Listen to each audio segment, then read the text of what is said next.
ceux qui aiment entrer en profondeur dans le détail des choses puissent consulter dans le fichier PDF et ainsi donc pouvoir savoir exactement ce qui a été fait ou alors pouvoir réviser. Parce que le but de ces supports, c'est de permettre à ceux qui ont suivi en direct de pouvoir réviser sur tous les aspects que nous avons pu évoquer et de permettre aussi à ceux qui n'ont pas pu nous suivre pour plusieurs raisons. Peut-être quelqu'un peut être empêché, peut-être quelqu'un peut ne pas avoir une bonne connexion au moment où nous sommes en train de passer en direct ou toute autre raison. Donc, ces supports-là permettent aussi à tous ceux qui ne peuvent pas nous suivre en direct de pouvoir suivre en replay et de pouvoir être à jour par rapport à ce que nous avons vu et par rapport à ce que nous proposons. Donc, ceux qui sont dans les groupes ou alors ceux qui sont dans le canal sur WhatsApp ou même dans les groupes Telegram, vous avez déjà les supports des précédentes éditions. Ceux qui sont nouveaux, vous pouvez consulter les groupes pour pouvoir en bénéficier ou alors s'il n'y avait plus accès, vous me faites juste un WhatsApp sur mon numéro plus 237 677 61 90 11. C'est le même numéro qui est admin des différents groupes. C'est le même numéro que je donne en général, que vous allez voir sur nos visuels, sur nos flyers. Donc, vous contactez uniquement ce numéro, vous me demandez ces supports et je vais vous dire comment faire pour les obtenir. Donc, ça, c'était pour un résumé pour les nouveaux qui suivent peut-être ces Business Talk pour la première fois. Donc, les précédentes éditions, nous avons développé plusieurs thématiques. Nous avons parlé du soft power, nous avons parlé du soft selling, nous avons parlé de la spiritualité dans le monde des affaires, nous avons parlé d'investir en Afrique, les erreurs à éviter, nous avons parlé de comment est-ce qu'on peut... voilà, on a parlé du marketing, notamment sur les réseaux sociaux comme Facebook, on a parlé de la vente, on a parlé de comment est-ce qu'on peut créer une offre captivante pour pouvoir facilement toucher un public et une cible. Donc, on a vu vraiment beaucoup de sujets. Il y a même eu une édition qui était principalement dédiée à répondre à vos différentes questions. Après ces précédentes éditions-là, à la fin, en général, nous proposons un challenge. Challenge, en fait, c'est une sorte de programme qu'on met en place qui se déroule. Ça peut être sur une période de 15 jours, ça peut être une période de 30 jours. Et le challenge, en général, permet de pouvoir vous accompagner de manière un peu plus approfondie et de vous donner dans des exercices qui vont vous permettre progressivement de vous améliorer. Parce qu'on s'est rendu compte que le groupe, parfois, pour certaines personnes qui veulent réellement se mettre à fond et travailler, peut être limité. Parce que dans le groupe, en général, on envoie une chronique quotidienne sous forme d'un fichier audio qui est accompagné d'un fichier PDF qui est un peu le récapitulatif du fichier audio et d'un petit texte. Maintenant, si vous avez déjà un projet, vous avez des objectifs à atteindre et vous voulez quelque chose de plus consistant, là, vous pouvez rejoindre un challenge. Dans les challenges, on en a déjà organisé 2. Il y a eu le Mom Boost Challenge qui va s'achever dans quelques jours. Le but, c'était de pouvoir accompagner des personnes qui ont un projet, qui veulent développer une certaine discipline dans leur manière de travailler. Donc, on a lancé le Mom Boost Challenge qui s'est étalé sur 30 jours. Après, nous avons lancé la semaine dernière le Niro Facebook Challenge. Le Niro Facebook Challenge a commencé hier, ce samedi. Donc, aujourd'hui, c'est le deuxième jour du Niro Challenge. C'est un challenge qui va s'étendre sur 15 jours. Et le but du Niro Facebook Challenge, c'est qu'une fois que vous intégrez le groupe du challenge, vous bénéficiez d'une carte virtuelle Niro. Ça, c'est pour ceux qui ont des pièces d'identité du Cameroun ou qui résident au Cameroun. Ou alors, vous pouvez utiliser n'importe quelle autre carte qui permet de pouvoir effectuer de la publicité sur Internet. Et maintenant, pendant 15 jours, on vous apprend comment concevoir une offre captivante et de pouvoir la proposer à votre cible et d'en faire la publicité pour pouvoir obtenir régulièrement de nouveaux prospects.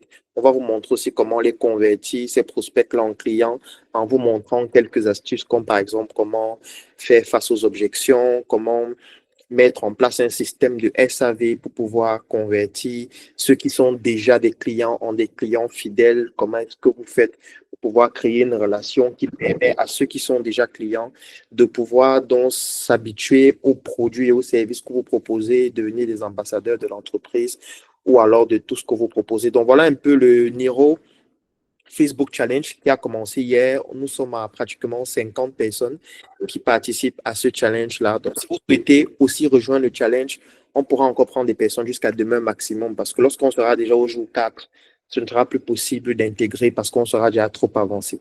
Donc, s'il y a des personnes qui voudraient rejoindre le Niro Facebook Challenge. Et dans ce challenge-là qui permet de pouvoir vous accompagner à non seulement créer votre carte que vous allez utiliser pour faire de la publicité en ligne, mais surtout vous accompagner jour après jour à pouvoir mieux concevoir vos offres et mieux faire la promotion de vos produits et de vos services sur Facebook spécifiquement. Vous pourriez rejoindre dans le Niro Facebook Challenge.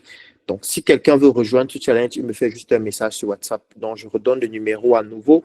C'est le plus 237 677 61 90 11. Donc, plus 237, indicatif du Cameroun, 677 61 90 11. Vous me faites juste un WhatsApp à ce numéro pour me dire que vous souhaitez participer au Niro Facebook Challenge. Niro, c'est N-E 2 fois R-O et Facebook Challenge. Donc, comme je le disais, pour y participer encore, c'est maximum jusqu'à mardi. Après mardi, ce ne sera plus possible de rejoindre le challenge parce que ce sera déjà très avancé et vous ne pourriez plus rejoindre le challenge. Donc, aujourd'hui, nous allons parler d'une thématique qui est revenue plusieurs fois parce qu'il y a beaucoup de membres des groupes et dans le canal qui ont répondu à des sondages qu'on a eu à envoyer et plusieurs avaient des difficultés à pouvoir monétiser leur talent. Donc, il y a beaucoup de personnes qui ont beaucoup de talent et qui se posent la question, comment est-ce que je fais pour transformer le talent que j'ai en une activité? Comment est-ce que je fais pour monétiser mon talent? Comment est-ce que je fais pour gagner de l'argent à travers le talent que j'ai? Comment est-ce que je fais même pour identifier le talent que j'ai, pour détecter la plus-value que j'ai et dont j'ignore? Donc, je me suis donc dit que pour cette 7e édition du Claudel Business Talk, nous allons aborder ce sujet. Donc, il sera question pour moi de vous montrer dans un premier temps comment identifier un talent. Ça, c'est le premier point que nous allons voir. Après avoir vu comment identifier son talent, nous allons voir comment transformer ce talent-là en argent. C'est ça qu'on appelle monétiser son talent. Donc, on va voir comment monétiser son talent. Et pour chacune des étapes, je vais vous donner un exercice. Donc, pour identifier son talent, je vais vous expliquer comment procéder et je vais vous donner des exercices à faire pour que vous puissiez réaliser cela dès la semaine prochaine et commencer à obtenir des résultats. Et pour ceux qui ont déjà un talent, qui connaissent déjà leur talent et qui souhaitent monétiser leur talent, je vais vous expliquer comment faire et vous nous donner aussi des exercices à faire que vous pourriez appliquer dès la semaine prochaine. À la fin de ce business talk, je vais vous proposer aussi un challenge parce que nous allons lancer un challenge, cette fois de 10 jours, mais uniquement pour monétiser son talent ou alors ses compétences. Et ça va permettre à toutes les personnes qui ont déjà un talent ou qui souhaitent identifier leur talent de pouvoir en 10 jours transformer ce talent-là en une activité qui commence déjà à générer des revenus. Ça peut être utile pour plusieurs catégories de personnes. Peut-être que vous êtes déjà un employé, donc ça pourrait être une activité complémentaire que vous effectuez en plus de votre activité principale, peut-être en dehors des heures de travail, peut-être le week-end, peut-être pendant vos congés que vous pourriez faire.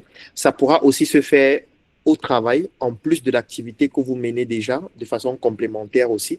Ça pourra vous permettre de pouvoir rendre votre CV plus consistant pour pouvoir postuler pour avoir un poste de responsabilité plus important parce que vous avez su monétiser ou développer de nouvelles performances qui pourront être utiles pour votre entreprise. Donc, pour les salariés, voilà l'usage que vous pourriez en faire de ce challenge-là. Pour les entrepreneurs, ça pourra permettre d'apporter une touche d'innovation dans vos activités, que ce soit pour des produits ou des services que vous proposez déjà. Si vous avez de nouvelles compétences, un nouveau talent, forcément, ce sera utile au sein de votre entreprise afin de pouvoir améliorer la manière de proposer vos produits.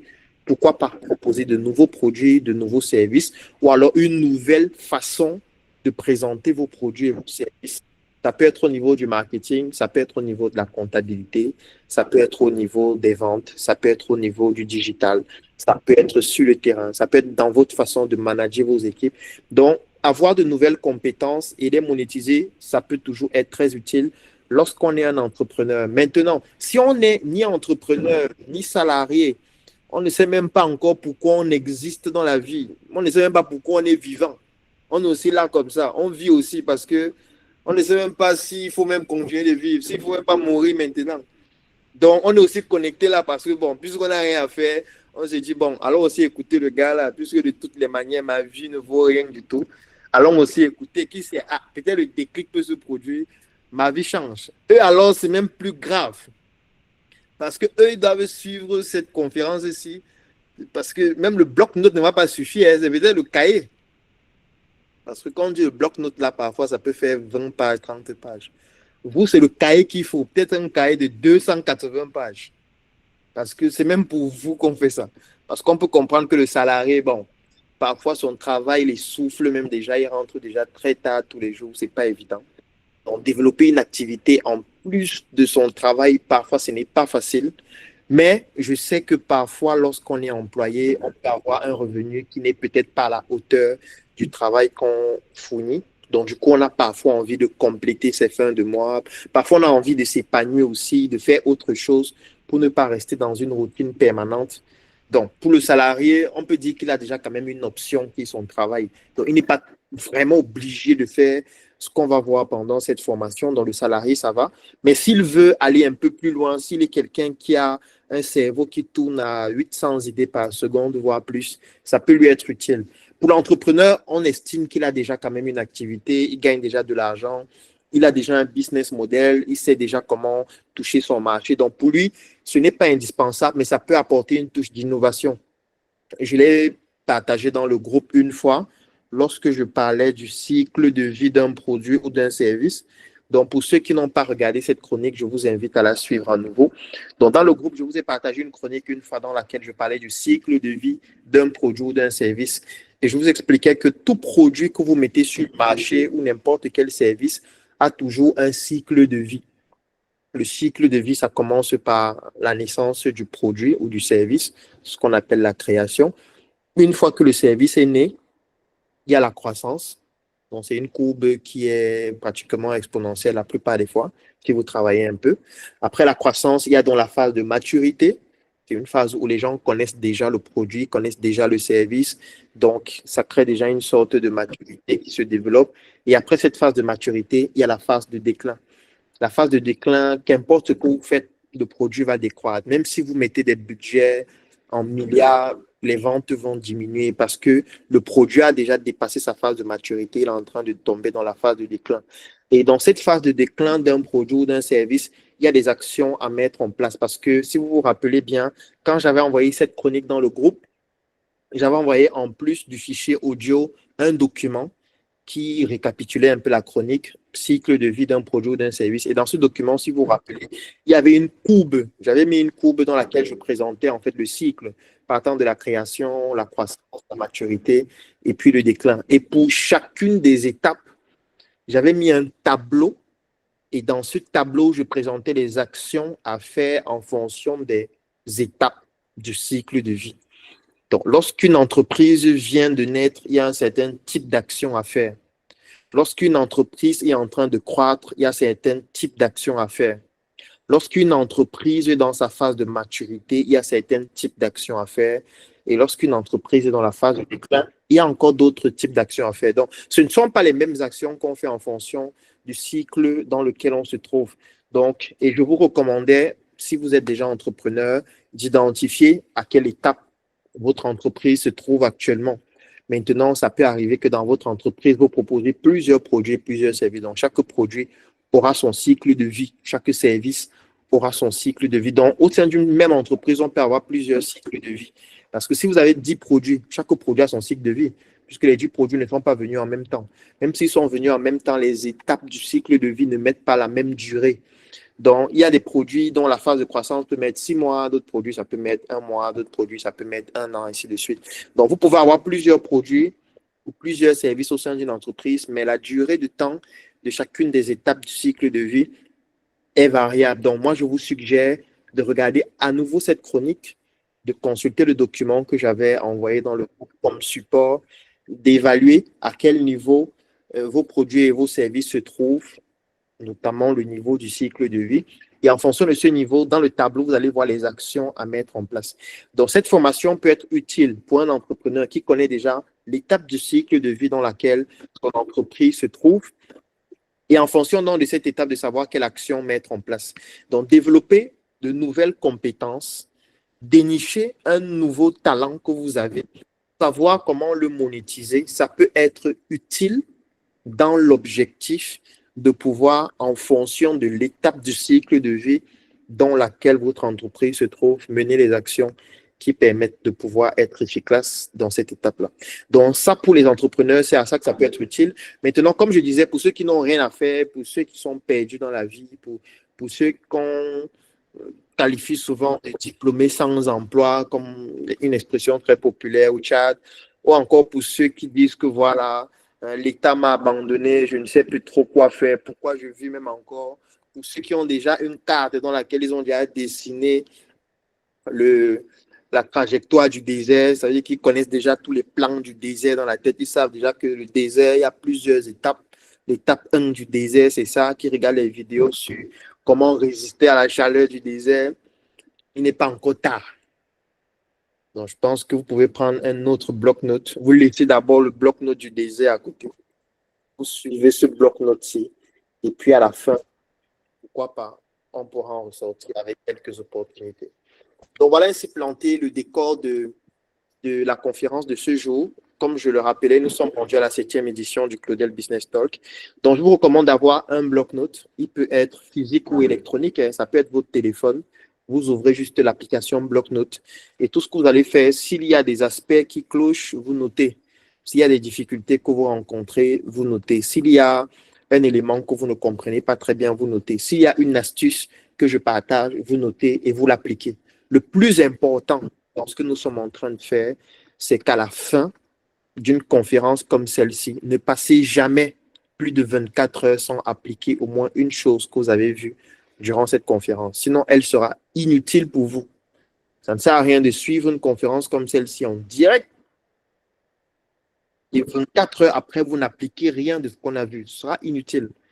Parce que dans votre cerveau, et j'en parle dans l'une de nos formations qui s'appelle Apprendre à apprendre, et j'explique comment faire pour retenir de manière beaucoup plus importante sur le long terme. Il y a des techniques de mémorisation sur le long terme. Il y a des techniques qui te permettent d'acquérir un nouveau savoir et de faire en sorte que ça reste périn sur le long terme. Et l'une de ces techniques, pour ne pas développer tout cela ici, ça nous prendrait trop de temps, c'est d'appliquer ce que vous apprenez maximum 24 heures après l'avoir appris.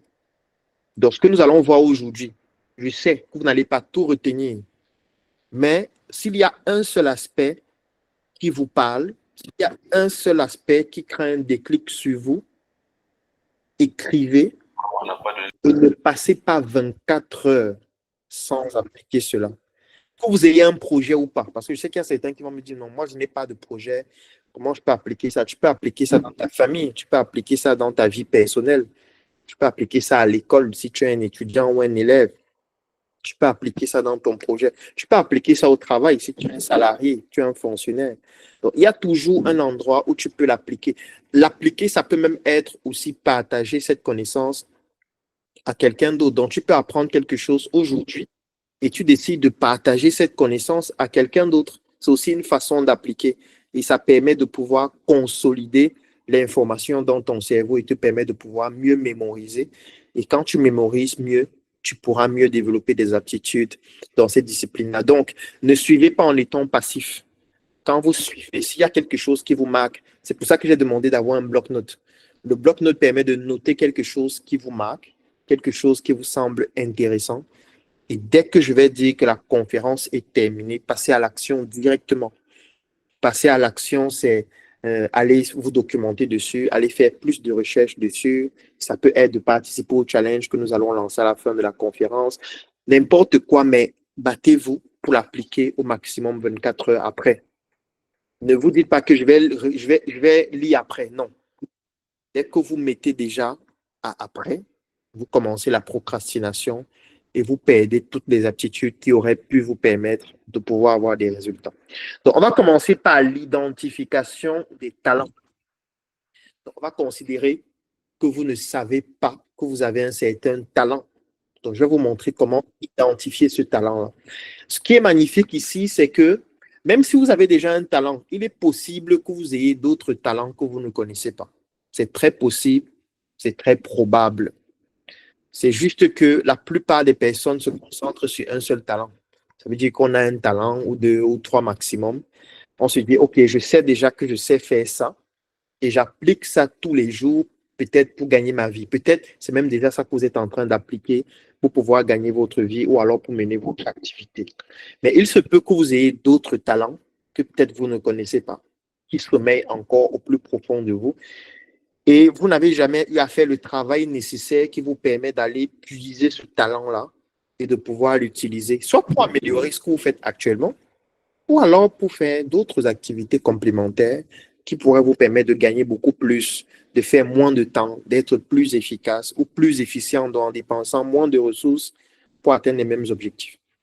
Alors, premier travail à faire pour dénicher un talent que vous avez et que vous ne connaissez pas, c'est de dresser ce qu'on appelle l'arbre généalogique de votre famille. Ouais, je reviens toujours avec cet exercice dans plusieurs formations différentes. Pour ceux qui ont suivi le Business Talk qui parlait de spiritualité et business, c'était la deuxième édition. J'ai beaucoup expliqué cet exercice, mais je vais revenir dessus aujourd'hui pour une raison qui est simple. Alors là, je vais d'abord prendre ma casquette de médecin pour mieux vous expliquer. En médecine, il y a un aspect qui est très important. Lorsqu'un médecin vous consulte, cet aspect s'appelle l'anamnèse. L'anamnèse, c'est un peu la première partie d'une consultation médicale qui prend en considération beaucoup d'aspects comme l'identification du patient, votre nom, votre numéro, comme les paramètres, comme le motif pour lequel vous êtes venu en consultation, comme l'histoire de votre maladie, comme les antécédents, ainsi de suite. Mais l'aspect sur lequel je vais m'appuyer dessus, ce sont les antécédents. Quand, par exemple, moi, je dois consulter un patient, l'un des aspects les plus importants, ce sont ses antécédents. Et les antécédents, il y en a de plusieurs natures. Ça peut être des antécédents personnels, médicaux, chirurgicaux. Est-ce qu'on a déjà opéré? Quel est son groupe sanguin? Est-ce qu'il a des allergies? Est-ce qu'il y a des médicaments qu'il prend actuellement? Est-ce qu'il a peut-être familiaux? Est-ce que dans sa famille, il y a des personnes qui ont des maladies chroniques comme le diabète, l'hypertension? Bref, je ne vais pas entrer dans tous ces détails, mais je veux que vous puissiez comprendre l'aspect antécédent. Pourquoi? Parce que c'est une partie de l'examen d'un patient qui peut parfois permettre de poser directement le diagnostic et savoir exactement de quoi il souffre. C'est une partie qui peut faire totalement la différence entre deux patients. Ça veut dire qu'on peut avoir deux patients qui ont exactement les mêmes symptômes, mais sur la base des antécédents, à un patient, on donne une prise en charge et au deuxième patient, on lui donne une prise en charge qui est totalement différente, juste par rapport à ses antécédents. Je vais vous prendre un exemple pour que ce soit un peu plus pratique. Vous avez deux femmes qui viennent accoucher. Deux femmes. Chacune, c'est sa première grossesse. Vous avez deux femmes, elles ont le même âge, elles habitent même dans la même maison, elles sont des sœurs, elles étaient même jumelles, elles sont là. Les deux sont enceintes. C'est le même trimestre de la grossesse. On va même dire qu'elles ont le même copain qui a fait le travail le même jour dont elles ont tombé enceintes, au même moment. Vraiment, allons sur la base du fait qu'elles viennent là, elles ont exactement une grossesse qui a la même périodicité en termes de temps. On va dire ça comme ça. C'est le même trimestre, c'est le même délai et tout ça. Sauf qu'un seul antécédent peut faire en sorte que pour une, on décide de la prendre en charge différemment. Un seul. Ça peut être une opération antérieure. Ça peut être qu'on a déjà opéré une avant. Peut-être une avait des myomes avant, on l'a opéré. Rien que cet antécédent va faire en sorte qu'on ne prenne pas en charge leur grossesse de la même façon. Ça peut être qu'une est allergique à certains médicaments. La prise en charge ne sera du coup pas la même. Ça peut être qu'une a déjà eu certaines maladies avant qui peuvent avoir un impact sur l'enfant. Du coup, la prise en charge ne sera pas la même. Ça peut être qu'il y a une incompatibilité en fonction de leur groupe sanguin et de celui de l'enfant, qui va faire en sorte qu'on ne va pas les suivre pendant la grossesse de la même façon. Donc, vous voyez que rien qu'un antécédent peut faire totalement la différence entre deux personnes qui pourtant ont en apparence des mêmes prédispositions. Donc, ce n'est pas parce que vous êtes juste là comme ça, vous êtes dans un environnement, penser que vos antécédents n'ont pas une influence sur qui vous êtes et sur les compétences que vous pourriez avoir. Chacun de nous a forcément des compétences. Certaines sommeillent encore parce que vous ne savez pas que vous les avez. D'autres, vous les avez forcées ou alors ça se manifeste de manière naturelle. Vous avez pu développer cela. Mais mon but ici est de vous montrer comment faire ressortir des compétences qui sommeillent au plus profond de vous. Et le meilleur exercice à faire, c'est l'arbre généalogique. Il est inconcevable que vous n'ayez pas un fichier dans lequel il y a votre arbre généalogique. Tout le monde doit l'avoir. C'est primordial, c'est extrêmement important. Je vais parler de ceux qui sont orphelins tout à l'heure, de ceux qui ne connaissent ni leur père, ni leur mère, ni leur famille. C'est un cas exceptionnel. Je vais en parler tout à l'heure, mais je vais commencer par ceux qui connaissent. Donc, premier exercice à faire, vous prenez votre bloc-notes et vous faites l'arbre généalogique de votre famille en montant le maximum possible où vous pouvez. Je vais prendre un exemple. Si vous connaissez vos parents, qu'ils soient vivants ou morts, ce n'est pas important. Votre père s'appelait comment? Votre mère s'appelait comment? Voilà votre arbre qui a commencé. Donc, vous êtes là. Il y a votre père, il y a votre mère. Votre père avec combien d'enfants? Votre mère avec combien d'enfants? Vous êtes combien de frères, combien de sœurs? Quels sont les frères et les sœurs de votre père? Quels sont les frères et les sœurs de votre mère? Ça commence. Là où vous n'avez pas d'informations, vous vous renseignez, soit chez vos parents, soit chez vos frères, soit chez vos oncles, soit chez des personnes de votre famille, et vous complétez les informations. Ensuite, vous allez aller à une autre génération, le père de votre père, la mère de votre père. Vous faites pareil avec la mère, vous montez le maximum que vous pouvez. Ça, c'est la première chose à faire. Une fois que vous allez faire ça, maintenant, vous allez essayer de coller une petite histoire à chacune de ces personnes. Quelle est l'histoire de votre père? Par exemple, lorsqu'on fait le challenge, c'est par exemple le cas avec le Niro Facebook Challenge. Il y a beaucoup de participants qui étaient un peu étonnés en demandant, voilà, on a souscrit au Niro Facebook Challenge et on pensait que dès qu'on va rejoindre le challenge, on va directement partir sur Facebook, commencer à faire la publicité de nos produits. Je dis non. Tu veux faire la publicité de quoi? Je ne te connais même pas. Tu ne connais même pas les problèmes que tu résous. Tu ne connais même pas, tu n'as même pas encore rédigé une bonne histoire de ton produit, de ton service. Tu ne connais même pas encore la cible que tu touches. Tu veux faire la publicité de quoi en fait? Il faut arrêter de gaspiller de l'argent. Tu vas aller faire la publicité de quoi? Tu ne connais rien de ton projet ni de toi-même. La première étape, c'est de savoir comment t'organiser avant de pouvoir faire de la publicité. C'est pour ça que ceux qui font par exemple le Niro Facebook Challenge, la première étape, c'est d'abord d'avoir des cartes. Donc chacun avait 3 jours pour obtenir sa carte. Une fois que vous avez la carte, la deuxième étape, c'était maintenant de pouvoir créer un fichier dans un drive ou dans un cloud de manière globale, créer les dossiers des jours du challenge. Et maintenant, dans chaque dossier, vous faites des exercices. Le premier exercice concerne le problème que tu résous. Ça, c'est le premier exercice du Niro Facebook Challenge. Quand on dit Facebook Challenge, c'est comme ça, on va se aller sur Facebook faire la publicité. Non. Tu vas faire la publicité de quoi? Il faut d'abord que tu saches, je résous quel problème? Donc, tu vas faire un exercice dans lequel tu dis, voilà les problèmes que tu es capable de résoudre, voilà comment mon produit résout ce problème, voilà comment mon service résout ce problème. Après que tu auras eu à faire ça, je vais maintenant te dire, qu'est-ce que tu mets en place pour résoudre ce problème? Pour ça, il faut que tu me donnes des informations sur toi-même. Tu dois connaître des informations sur toi. Pourquoi tu t'es lancé dans ce projet? Est-ce que ce projet est aligné avec ton identité? Comment est-ce que tu as démarré ce projet? Comment l'idée même de ce projet est venue? Quelles sont les difficultés que tu as déjà rencontrées? Il faut que tu fasses cet exercice et ça se fait par écrit. Après, tu vas faire l'exercice pour savoir quelle est ta cible. Ta cible, c'est qui? Elle est constituée de qui? Elle se trouve dans quel pays? Elle a quelle tranche d'âge? Quel est ton personnage? Une fois que tu auras fait tous ces exercices-là, ce sera maintenant plus facile pour toi d'aller sur Facebook, de concevoir une offre qui va correspondre à un problème que tu résous, qui va toucher une cible particulière. Et ce sera facile pour toi de cibler, puisque tu connais déjà ta cible, parce que tu as déjà fait l'exercice pour pouvoir comprendre de quoi il s'agit avant. Donc, c'est la même pédagogie que je voudrais avoir avec vous ici aujourd'hui pour pouvoir identifier vos talents. Donc, vous faites votre arbre généalogique et pour chacune de ces personnes, vous essayez de connaître leur histoire. C'est très important. Quelle est l'histoire de votre père? Votre père, il est né où? Il a grandi où? Quelles sont les activités qu'il a menées?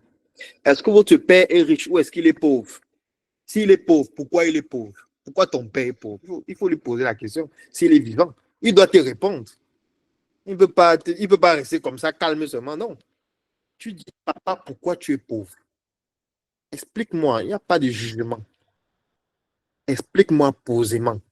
Je sais déjà que tu es pauvre, puisqu'on a grandi dans la pauvreté. Donc, ce n'est plus un débat quand je vois notre maison. D'abord, on n'a même pas de maison. Donc, nous sommes pauvres. Tu vois dans quoi nous sommes? Tu vois dans quel quartier nous sommes? Donc, je ne t'en veux pas. Tu as fait de ton mieux, je sais. Moi, tout ce que je veux comprendre, c'est pourquoi tu es pauvre, papa. Explique-moi. Je suis là pour toi aujourd'hui. Nous sommes dimanche aujourd'hui. Donc, j'ai tout le temps nécessaire. Causons. J'ai acheté 2 bières là. Asseyons-nous. Papa, pourquoi tu es pauvre? Qu'est-ce qui n'a pas marché? Qu'est-ce qui a empêché que nous puissions vivre dans un quartier luxueux, que je puisse avoir ma voiture que tu m'as achetée, que je puisse avoir mon compte bancaire avec 30 millions à l'intérieur, que tu cotises depuis que je suis petit pour que je lance un projet? Pourquoi ça n'a pas été fait? Pourquoi vous avez ton père?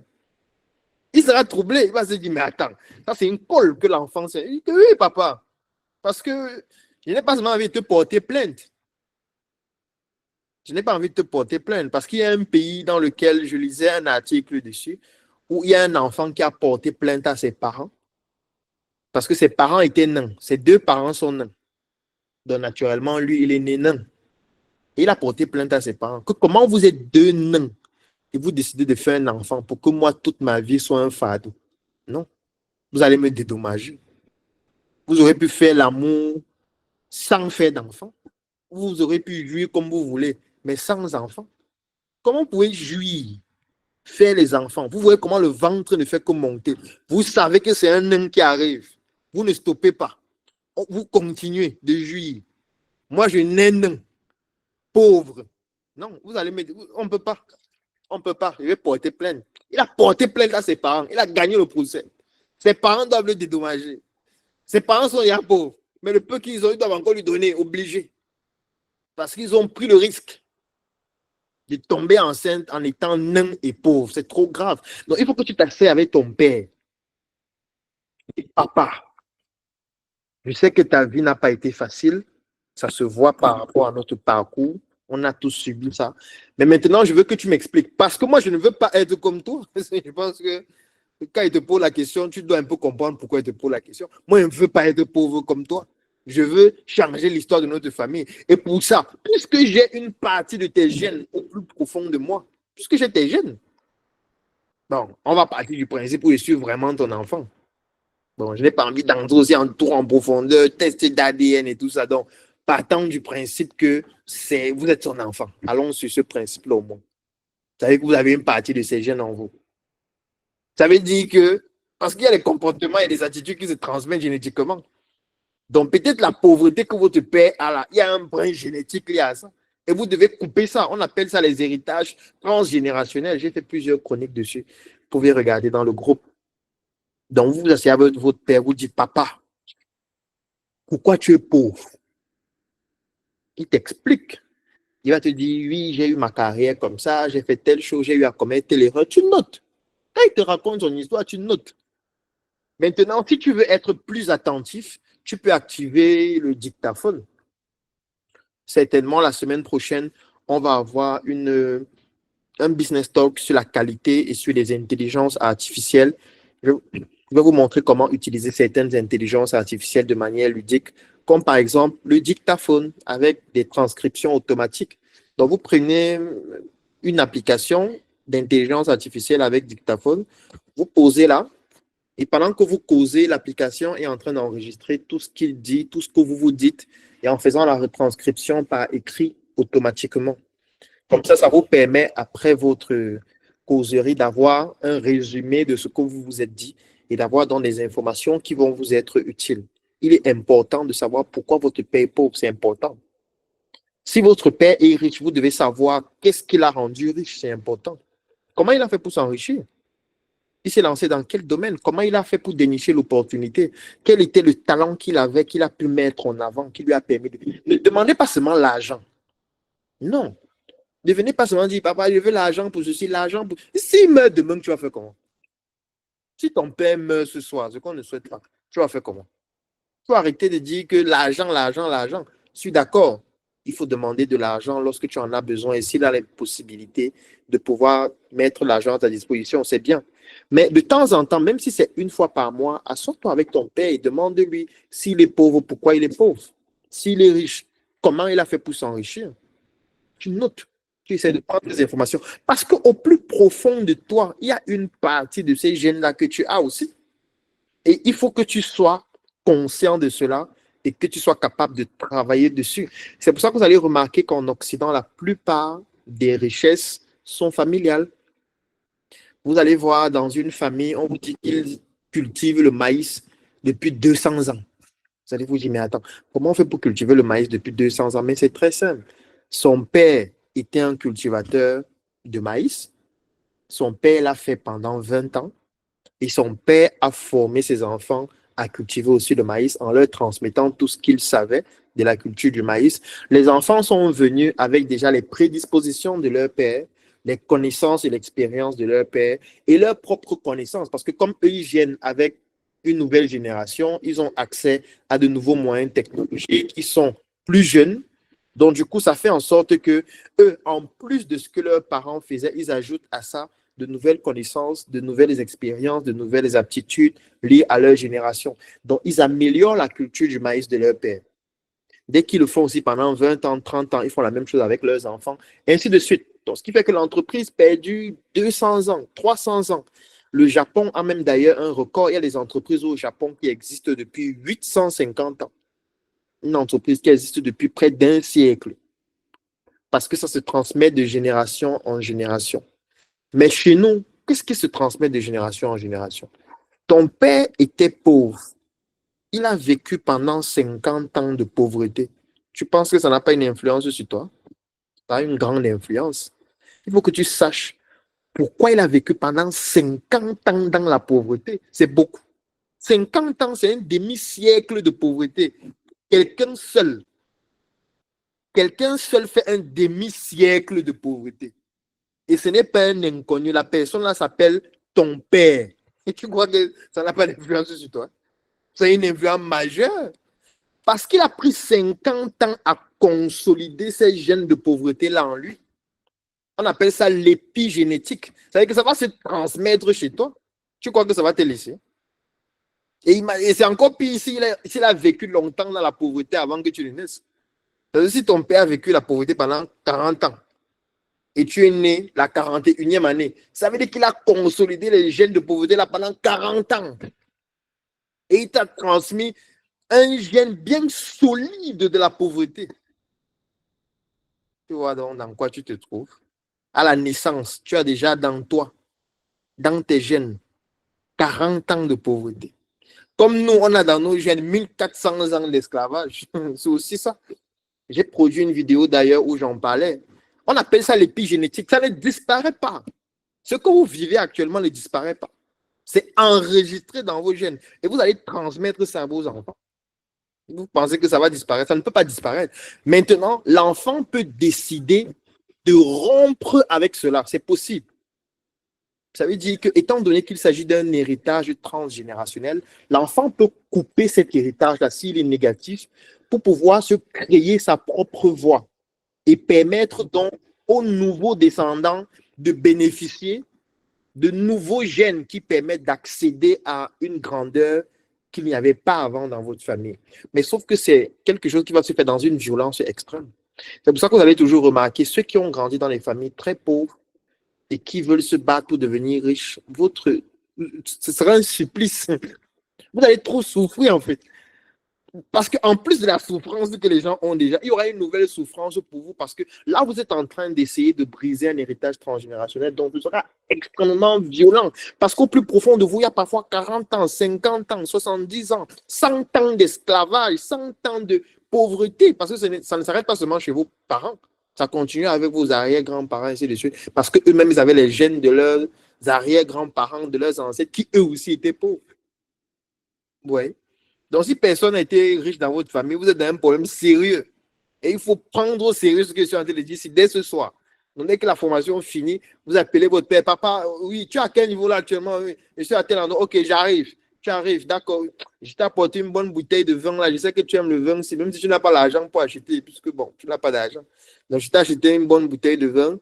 Vraiment, on se sert là et tout là. Voilà, tu es seul à la maison ou tu es avec qui? Bon, je suis avec ta mère, machin. Non, c'est mieux qu'on sorte. Comme la mère là, sortons. Allons un peu faire un tour là. Donc, j'ai une surprise pour toi. Vous arrivez dans un endroit bien nickel. Tu le sais bien. Après, tu t'assois, tu dis, bon, papa, pourquoi tu es pauvre? C'est la seule raison pour laquelle je suis là. Puisque comme moi, je ne veux pas être pauvre, il faut qu'elle comprenne pourquoi toi, tu es pauvre. J'essaie de prendre acte. Je note tes erreurs et je m'en vais travailler dessus pour m'améliorer, pour ne pas commettre les mêmes erreurs. Puisque moi, j'ai en moi des prédispositions qui proviennent de toi. Donc, vous allez faire ça avec votre père, vous allez faire ça avec votre mère. Vous allez aussi regarder dans votre famille ce qui se passe, c'est l'histoire de vos oncles, l'histoire de vos frères, l'histoire de vos soeurs, l'histoire de vos ancêtres. Et vous allez remarquer quelque chose d'exceptionnel. Vous allez vous rendre compte qu'il y a dans votre famille un certain talent que la plupart des gens ont. Il y a des talents qu'on retrouve dans des familles. Vous allez vous rendre compte que facilement dans votre famille, il y a un truc que votre père a, que pratiquement dans toute la famille, tout le monde a aussi ça. Même si ce n'est pas développé de la même manière chez tout le monde, mais les gens l'ont. Sauf que le problème parfois que vous avez, c'est que vous négligez les talents que vous avez. Parfois, vous avez un talent, mais comme vous le faites de manière naturelle depuis plusieurs années, vous avez l'impression que c'est quelque chose de banal.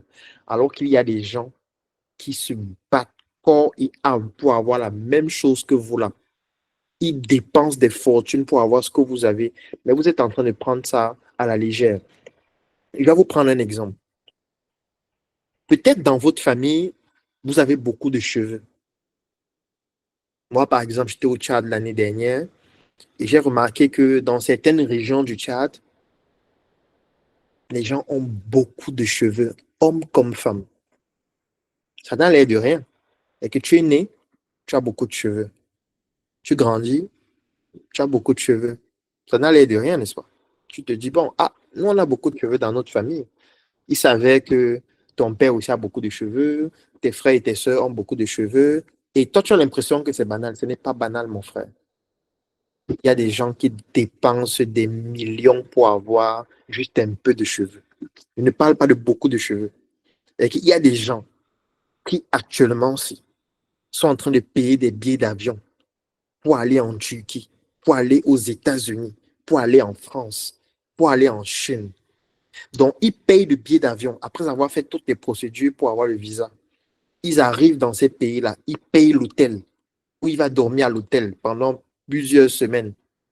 Ils payent l'hôpital où on va l'opérer pour lui faire une greffe de cheveux.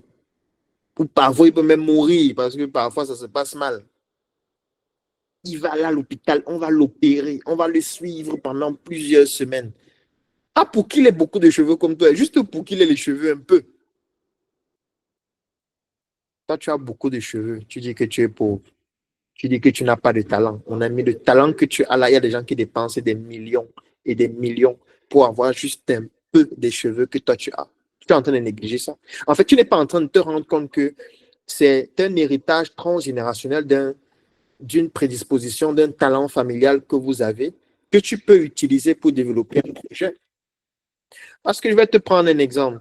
Si moi je vois quelqu'un qui me dit qu'il propose des produits pour la repousse capillaire, moi, la première chose que je vais regarder, c'est quoi? Ce sont ses cheveux, non? Si tu me dis que tu vends un produit qui permet de faire pousser les cheveux, la première chose que je vais te demander, c'est quoi? Je ne vais même pas te demander, je vais regarder ta tête. S'il me rend compte que tu as beaucoup de cheveux, directement, ça va attirer mon attention. Je dis, waouh, il a beaucoup de cheveux. C'est-à-dire que peut-être ce qu'il dit est vrai. C'est vrai qu'il y a une partie, oui, peut-être il est né avec, mais même s'il est né avec, si jusqu'à présent il a toujours ça, ça veut dire que peut-être il y a des techniques qu'ils utilisent, peut-être il y a une façon de faire qui pourrait permettre que peut-être je n'aurais pas beaucoup de cheveux comme lui, mais peut-être j'aurais un peu. Donc, du coup, tes cheveux peuvent devenir un business que tu développes, où tu apprends aux gens comment entretenir ses cheveux. Quelles sont les routines capillaires qu'il faut avoir? Qu'est-ce qu'il ne faut pas faire sur ses cheveux? Quels sont les problèmes qu'on peut en général avoir avec les cheveux? Quels sont les produits à utiliser pour les cheveux et les produits à ne pas utiliser? Tu peux mettre sur pied un produit pour les cheveux. Tu peux vendre même un produit d'une autre marque pour les cheveux en disant que c'est le produit que tu utilises pour tes cheveux. Tu peux devenir un revendeur, tu peux devenir un distributeur, tu peux devenir un commerçant, tu peux devenir un entrepreneur, un industriel qui fabrique des produits, tu peux devenir un conseiller, tu peux devenir un consultant, tu peux devenir, mais attends, tu peux devenir tellement, c'est terrible. C'est terrible ce que tu peux devenir. On va voir ça pendant le challenge, parce que pendant le challenge qui va durer 10 jours, je vais vous apprendre déjà comment identifier vos talents, mais surtout comment mettre en place une activité basée sur votre talent pour en faire un métier qui génère de l'argent. Ça, c'est juste un exemple. Et vous voyez que ça vient d'une observation fine de votre famille. Parce qu'elle dit famille, c'est vous compris aussi. Parce que je vous ai dit de demander à votre père pourquoi tu es pauvre, mais c'est la même chose à faire avec votre mère, c'est la même chose à faire avec vos frères et sœurs, c'est la même chose à faire avec vos oncles, mais c'est la même chose à faire avec vous-même.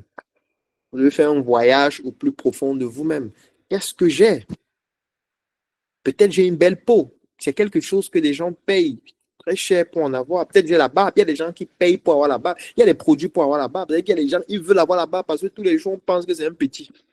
Il a déjà 40 ans, mais comme il n'a pas la barbe, on l'appelle toujours jeune homme, jeune homme. Il se dit, mais attends, moi j'ai 40 ans, on ne veut que m'appeler jeune homme. Pourquoi les gens m'appellent jeune homme? Parce que je n'ai pas la barbe. Il commence à acheter des crèmes pour avoir la barbe. Toi, tu as la barbe, c'est plein jusqu'à tu dis que ça t'énerve. Comment un truc qui peut te donner de l'argent t'énerve? Tu sais qu'il y a des gens qui sont prêts à payer des millions pour avoir la barbe. Quand tu as ça, tu es en train de t'amuser. Toi, tu as une peau, tu n'as pas de boutons. Tu ne sais pas qu'il y a des gens qui combattent les boutons sur leur visage depuis 10 ans. Que tout ce qu'ils gagnent, ils mettent seulement ça dans les prestations, les soins. Il est chez les dermatologues, les esthéticiennes tout le temps pour ne pas avoir les boutons. Toi, tu as une peau propre. Tu as l'impression que tu n'as rien. Tu as tout. Tu as un talent que tu peux payer. Ça vaut des milliards ce que tu as. Tu as une tête qui est bien formée. Il y a des gens qui aimeraient changer leur tête. Hein. Il y a des gens, s'il y avait un service qui permet de changer la tête, c'est qu'il y a des gens qui ont changé leur tête. Parce que depuis qu'ils étaient petits à l'école, on les insultait à cause de leur tête. On dit que, mais gars, tu as une tête, hein? Tu as une tête, mon frère. Mince. Ta tête est comme le triangle.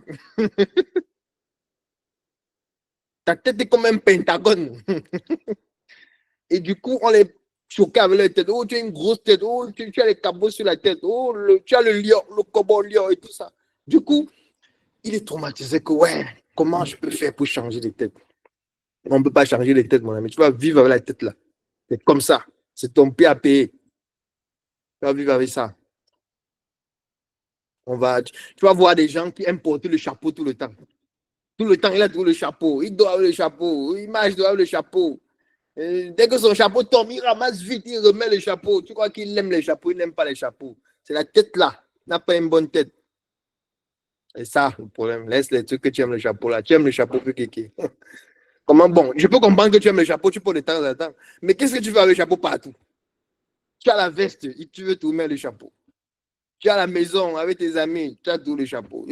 Même quand tu pars te laver, tu entres à la douche avec le chapeau, tu sors le chapeau. C'est le chapeau de quoi? C'est un totem.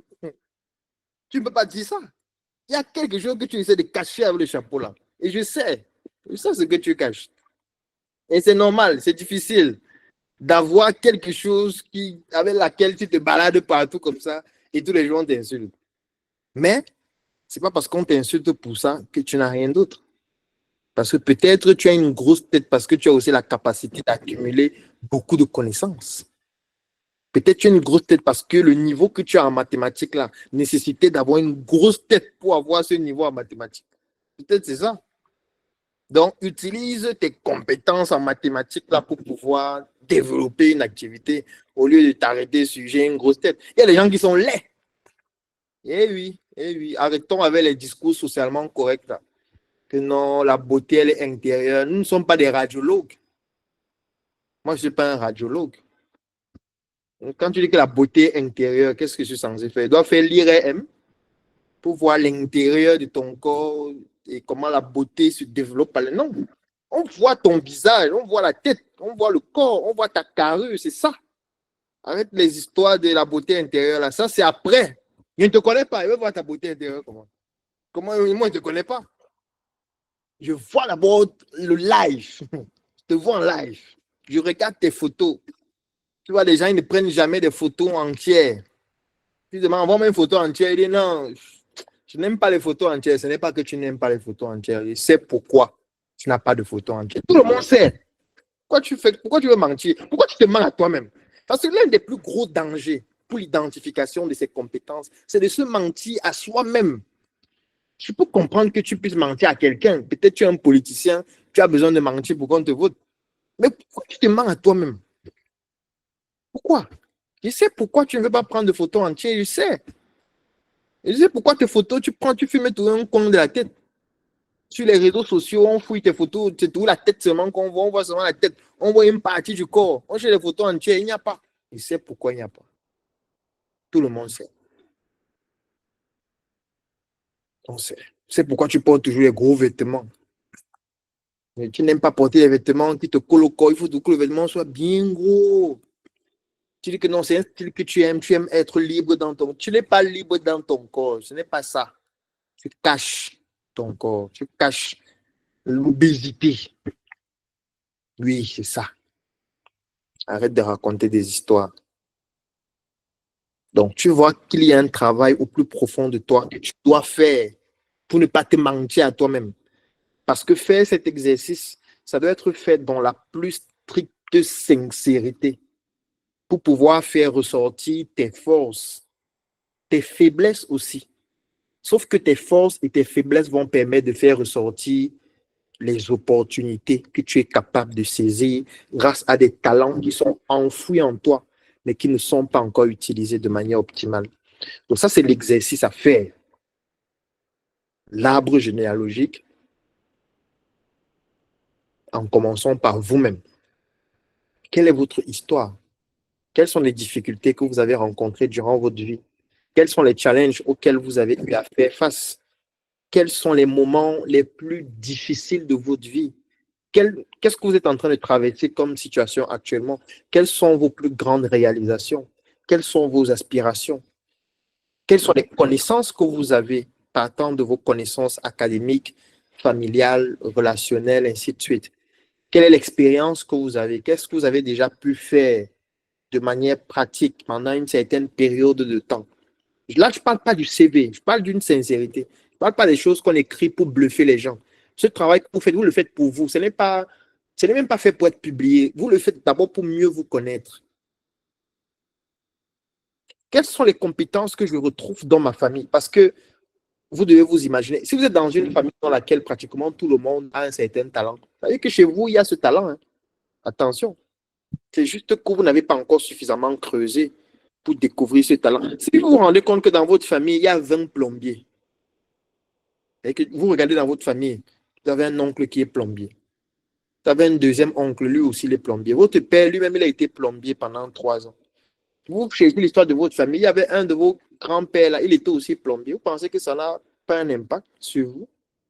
Ça a un grand impact sur vous.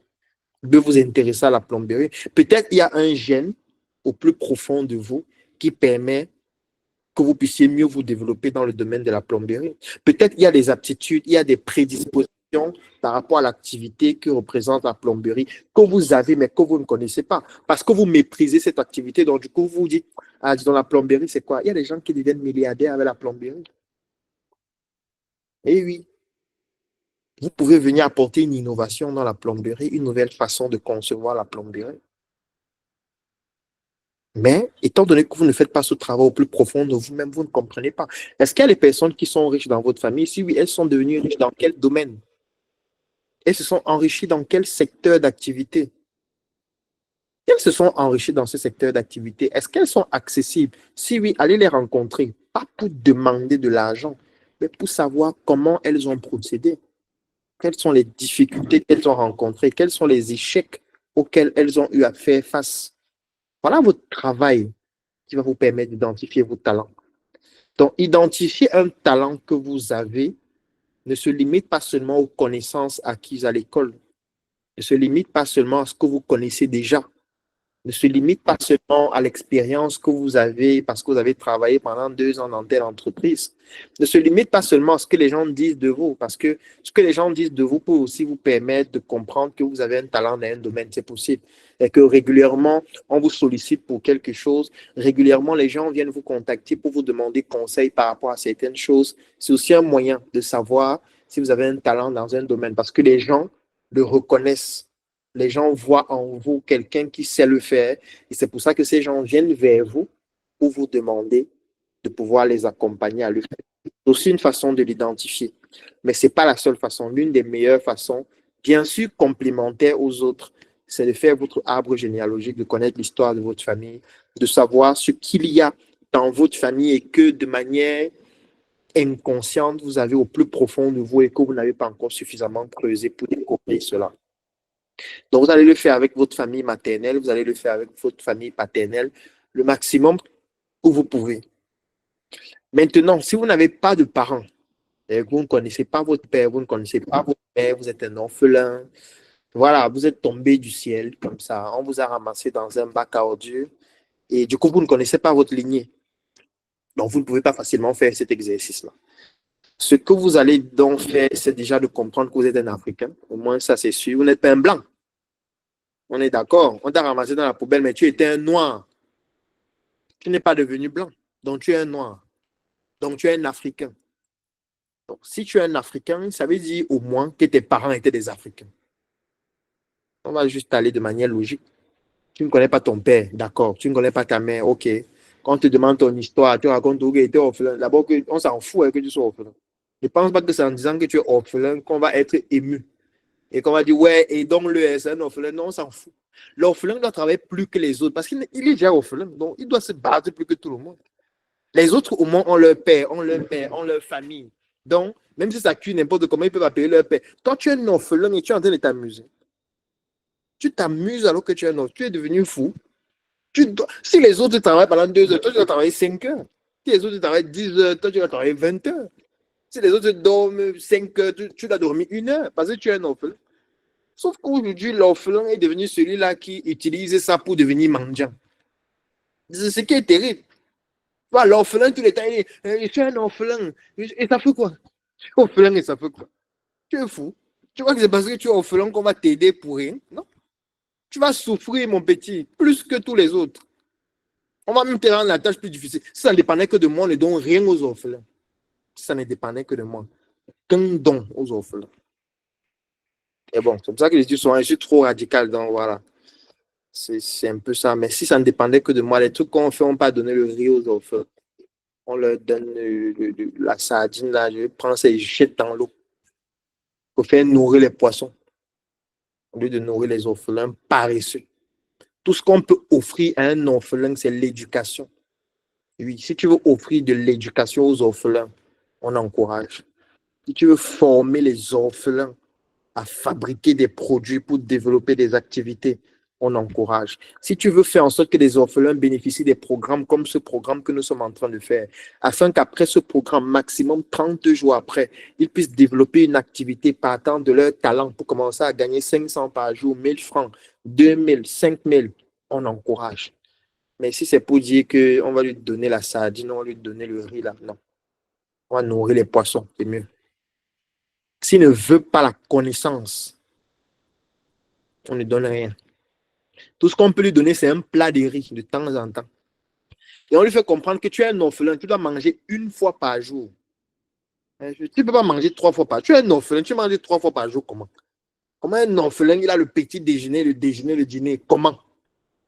Ce n'est pas possible. Tu prends du temps ou pour manger autant. Non. Un orphelin, c'est 1 fois, un repas par jour. Donc, tu vas manger à 16 heures, c'est tout. Ça veut dire que tu te lèves tôt le matin, tu pars travailler. Tu travailles jusqu'à midi, 11 heures. Quand tu pars travailler, tu as ta bouteille d'eau. L'eau est gratuite, il y a l'eau partout. On met un filtre là, on filtre l'eau. Chaque orphelin a sa bouteille d'eau. Il se lève tôt. Tous les jours, on se lève à 4 heures. Tu dors beaucoup comment alors que tu es un orphelin? Tu veux devenir fou? Donc, tu vas te lever à 4 heures. Nous, on a fait l'internat, on s'est levé à 4 heures tous les jours. C'est pour ça qu'aujourd'hui, même quand il est déjà à 5 heures, je me dis, mais attends, comment on dort encore à 5 heures? C'est pas possible. Tu te lèves. Même s'il n'y a rien à faire, tu vas te lever. Tu te lèves. Tu prends ta bouteille d'eau. Tu mets dans ton sac. Tu pars travailler. Tu as appris à fabriquer un produit. Tu as appris à mettre en place un service. La plupart des marchés, lorsque tu veux avoir des produits de qualité, c'est à 4 heures du matin. C'est pas le matin. C'est à 4 heures que les fournisseurs viennent avec les produits en gros et on peut acheter des produits à des prix intéressants. Tu pars prendre la marchandise. Tu vends jusqu'à 11 heures, 12 heures. Dès que tu reviens à 11 heures, 12 heures, on te donne encore de l'eau à boire. Oui, on ne mange pas encore. Tu bois de l'eau. Tu pars faire le deuxième tour. Tu reviens à 15 heures. Tu te laves. On te donne ta nourriture de 16 heures. Maintenant, après avoir mangé à 16 heures, tu peux te divertir un peu. Et puis, à partir de 20 heures, tu étudies. Tu te documentes, tu apprends, tu lis. Tu apprends les intelligences artificielles, tu suis des formations, tu lis des livres. On t'évalue. Et à 23 heures minuit, tu dors, obligé. Dès que tu dors, tu te réveilles à 4 heures, tu reprends le processus. Pas de riz qu'on va te donner. Il n'y a pas de riz, il n'y a pas de boîte de sardines. Il n'y a pas qu'on va te donner le lait, il y a les provisions. Il n'y a aucune provision. Oui, il n'y a rien. Et tu n'as pas droit à l'argent. Pas d'argent. Donc, quand tu vends là, tu viens mettre l'argent. C'est nous qui gérons l'argent, on te donne juste de la marchandise. Tu ne gères pas l'argent. Plus ton niveau augmente et c'est plus on te permet de commencer à gérer de l'argent. Parce que l'argent, c'est une énergie qui s'apprivoise. On gère l'argent lorsqu'on est déjà préparé à apprivoiser une certaine quantité d'énergie et ça dépend donc même de la quantité d'argent que tu peux gérer. Parce qu'en fonction de l'énergie que tu es capable d'apprivoiser, il y a une quantité d'argent que tu peux gérer, une quantité que tu ne peux pas. Donc, plus on t'évalue, on se rend compte que là, tu peux déjà gérer 5 000. On te donne ton capital de 5 000. Quand on sent que tu peux déjà gérer 20 000, on te donne 20 000. Quand tu peux déjà gérer 100 000, on te donne 100 000, ainsi de suite. Dès qu'on se rend compte que tu peux déjà faire ce processus de manière autonome, tu pars et tu as l'obligation de prendre aussi une ou deux personnes que tu vas encadrer et à qui tu vas apprendre la même chose pour que le processus ne s'arrête jamais. Donc, si c'était moi, c'est ce que je ferais. Et tout qu'on vient donner le riz aux enfants à l'orphelinat, on prend les photos. Les photos coûtent même plus cher que ce qu'on a offert là. On va interdire tout ça. Donc, ça, c'est le premier exercice à faire pour identifier vos talents. Donc, pendant le challenge que nous allons lancer, le challenge va commencer mercredi. Le mercredi 13 août. Donc, le mercredi 13 août, on va commencer un challenge qui va durer 10 jours. Donc, du mercredi 13 août jusqu'au 23 août, pendant 10 jours, je vais prendre juste quelques personnes. On va les accompagner pendant 10 jours pour identifier leur talent de manière plus pratique, pour leur montrer comment transformer ce talent-là en une activité, ce qu'on appelle monétiser son talent et commencer à gagner de l'argent. Donc, ça, c'est le challenge de monétisation de talent qui va commencer à partir du mercredi 13 août pendant 10 jours. Donc, s'il y a des personnes qui souhaitent participer à ce challenge, vous me faites juste un message WhatsApp. Vous écrivez que vous souhaitez participer au challenge, monétiser son talent. Ça va durer 10 jours. Les offres commencent à partir de 10 000 francs. Donc, à partir de 10 000, vous pourriez bénéficier du challenge. Il y a des offres à des montants plus élevés pour ceux qui veulent plus d'avantages. Je vais vous donner tous ces détails sur WhatsApp. Donc, ceux qui veulent participer au challenge, monétiser son talent, vous me faites un message WhatsApp. Je reprends le numéro. C'est le plus 237 677 61 90 11. Donc, je reprends plus 237 677 61 90 11. Donc, vous me faites un WhatsApp, vous me dites que vous souhaitez participer au challenge, monétiser son talent. Ça commence à partir de 10 000 francs. Ça dure 10 jours. Il y a des offres qui sont plus élevées pour ceux qui veulent des avantages plus approfondis. Mais au moins, tous ceux qui vont participer au challenge, à la fin des 10 jours, vont savoir quels sont leurs talents. Ils vont apprendre à monétiser ce talent-là et commencer à gagner de l'argent grâce à ce talent. Maintenant, vous pourriez utiliser ça si vous êtes un employé pour diversifier vos activités professionnelles. Vous pourriez utiliser ça si vous n'avez pas encore d'activité pour en faire votre activité. Vous pouvez utiliser ça si vous êtes un entrepreneur pour pouvoir mieux développer votre projet en y intégrant de nouvelles aptitudes, de nouvelles compétences. De toutes les manières, qu'importe votre domaine, même si vous êtes un étudiant, ça peut vous permettre d'avoir un peu d'argent pour financer peut-être vos études ou alors soulager ceux qui financent vos études afin de pouvoir vous aussi commencer à être utile. Donc, c'est vraiment un programme qui peut être adapté pour tout le monde, que vous soyez un élève, un étudiant, un employé, un sans-emploi, un entrepreneur ou n'importe quelle catégorie ou une personne à la retraite. Peut-être vous êtes à la retraite, vous avez déjà eu à passer 20 ans, 30 ans, 40 ans, 50 ans dans un domaine d'activité. On va vous montrer comment faire pour pouvoir monétiser cette compétence que vous avez là. Donc, c'est ça le but de ce challenge qui va commencer ce mercredi 13 août et qui va s'achever le 23 août. C'est 10 jours uniquement. Moi, je n'aime pas les challenges qui sont trop longs. En 10 jours, vous allez être capable d'identifier ces talents, de les monétiser, de commencer à gagner de l'argent et c'est terminé. Ainsi, vous allez pouvoir le faire vous-même par la suite. Donc, vous n'auriez plus besoin de me contacter pour ça.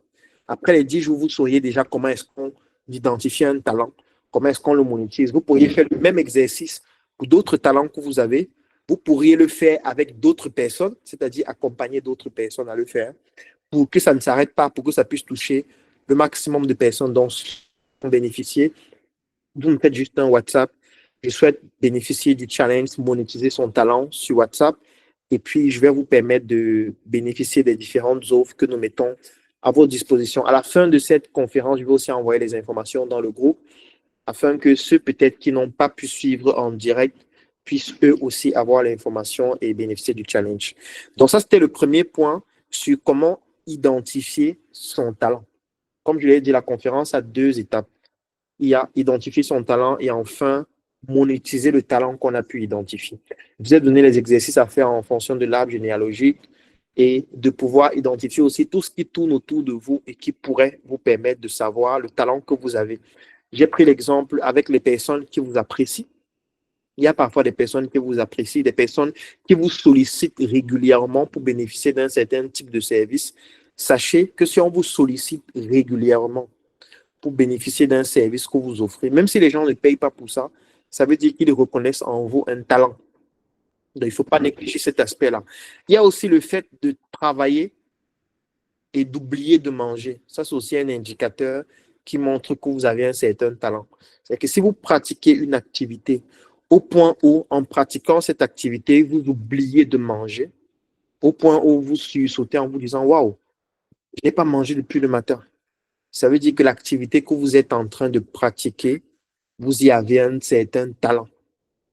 Parce que votre organisme y prend suffisamment de plaisir au point de désactiver votre envie de manger, qui est parfois une envie vitale. Donc, ça veut dire que si votre organisme réussit à désactiver votre réflexe de famine, parce qu'il est plus à l'aise à faire une activité pendant 5 heures, 6 heures, 7 heures, au point où vous sursautez en vous disant « Waouh, j'ai oublié de manger depuis le matin ». L'activité que vous êtes en train de pratiquer là, c'est une activité que votre organisme apprécie particulièrement. Maintenant, il faudrait juste trouver le moyen de mieux le faire et de passer dans la deuxième étape, c'est-à-dire de monétiser votre talent. Alors, comment monétiser son talent? Monétiser, ça signifie gagner de l'argent à travers son talent. Donc, quand vous entendez monétiser, ça vient un peu de monnaie. Quand on dit monétiser, ça veut dire comment est-ce qu'on fait de l'argent grâce à l'activité en question. C'est pour ça que vous allez souvent voir les thématiques, comment monétiser sa page Facebook, comment monétiser sa chaîne YouTube, comment monétiser le temps qu'on passe sur Internet, comment monétiser. Donc, chaque fois que vous entendez monétiser, ça veut dire comment transformer ce que vous faites en activité qui génère des revenus dans en argent. Donc, c'est ce que nous allons voir dans cette deuxième partie et c'est par là que nous allons conclure avec la conférence. Alors, ce qu'il faut savoir, c'est que qui dit monétiser dit qu'il y a forcément un problème que vous résolvez. C'est bien d'avoir un talent, c'est la première étape. Mais il faudrait bien que ce talent soit capable de résoudre le problème que quelqu'un a. Parce que la seule raison pour laquelle quelqu'un peut vous donner de l'argent, c'est parce que vous êtes capable de résoudre un problème que lui est là. Donc, ça veut dire, moi, par exemple, j'ai beaucoup de cheveux. J'ai envie de les couper. C'est un problème que j'ai. Je veux couper mes cheveux pour peut-être être plus agréable à regarder. D'accord. Donc, j'ai un problème. Je ne peux pas me coiffer moi-même parce que je ne sais pas le faire. Donc, du coup, je vais aller dans un salon de coiffure, rencontrer quelqu'un qui sait le faire, donc il a un talent. Moi, j'ai un problème. Et je me rends compte que son talent peut permettre de résoudre le problème que j'ai. Je m'en vais donc vers lui parce que je sais qu'il a ce talent. Je sais. Si je ne savais pas qu'il avait ce talent, est-ce que je devais aller là-bas? Je ne pars pas là-bas. Il y a beaucoup de salons et je ne pars pas dans n'importe quel salon. Si je choisis certains salons par rapport à d'autres, c'est parce que je sais qu'il y a d'autres qui sont capables de résoudre ça d'une certaine façon pour que je puisse avoir le résultat que je recherche. Donc, je vais voir 100 salons, mais je vais entrer dans un seul. Et que j'entre dans ce salon-là, ce monsieur qui a ce talent, il va prendre sa tondeuse, il va utiliser son talent pour me produire le résultat que je recherche. Et naturellement, à la fin, je vais payer.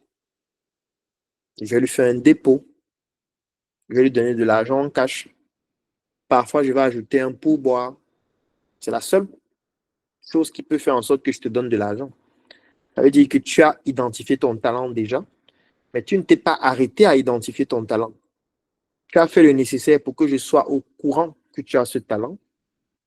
Et comme j'ai été au courant que tu as ce talent, tu m'as montré comment ce talent peut résoudre un problème que j'ai. Je suis venu, tu as résolu ce problème et je te donne de l'argent. Donc, voilà un peu de manière résumée les étapes que vous allez suivre pour monétiser votre talent. Donc, une fois que vous avez identifié votre talent, l'étape suivante, c'est de communiquer sur votre talent pour que les gens découvrent que vous avez ce talent. C'est très important. On ne peut pas monétiser quelque chose qu'on ne connaît pas. On ne peut pas. C'est pour ça que pendant le challenge, on va vous montrer comment développer la visibilité sur votre talent. Comment faire connaître votre talent. Comment pousser les gens à découvrir que vous avez ce talent.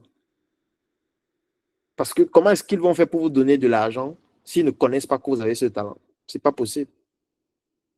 Donc, première étape ou premier exercice à faire, une fois que vous avez identifié votre talent, c'est de communiquer sur votre talent pour que les gens découvrent que vous avez ce talent. Et vous pouvez communiquer dessus de plusieurs manières différentes. Vous pouvez utiliser le marketing conventionnel. On a vu ça pendant la précédente édition du Business Talk. Vous pouvez utiliser le marketing digital, vous pouvez utiliser les plateformes en ligne, vous pouvez utiliser votre relationnel, tout moyen possible pour communiquer sur vos talents. Je parle de communiquer sur vos talents. Je ne parle pas de vendre un produit ou vendre un service. Non. Communiquez sur votre talent. Montrez votre expertise. Montrez votre savoir-faire. Montrez comment vous êtes capable de résoudre un certain type de problème de manière simple, de manière pratique, en l'expliquant.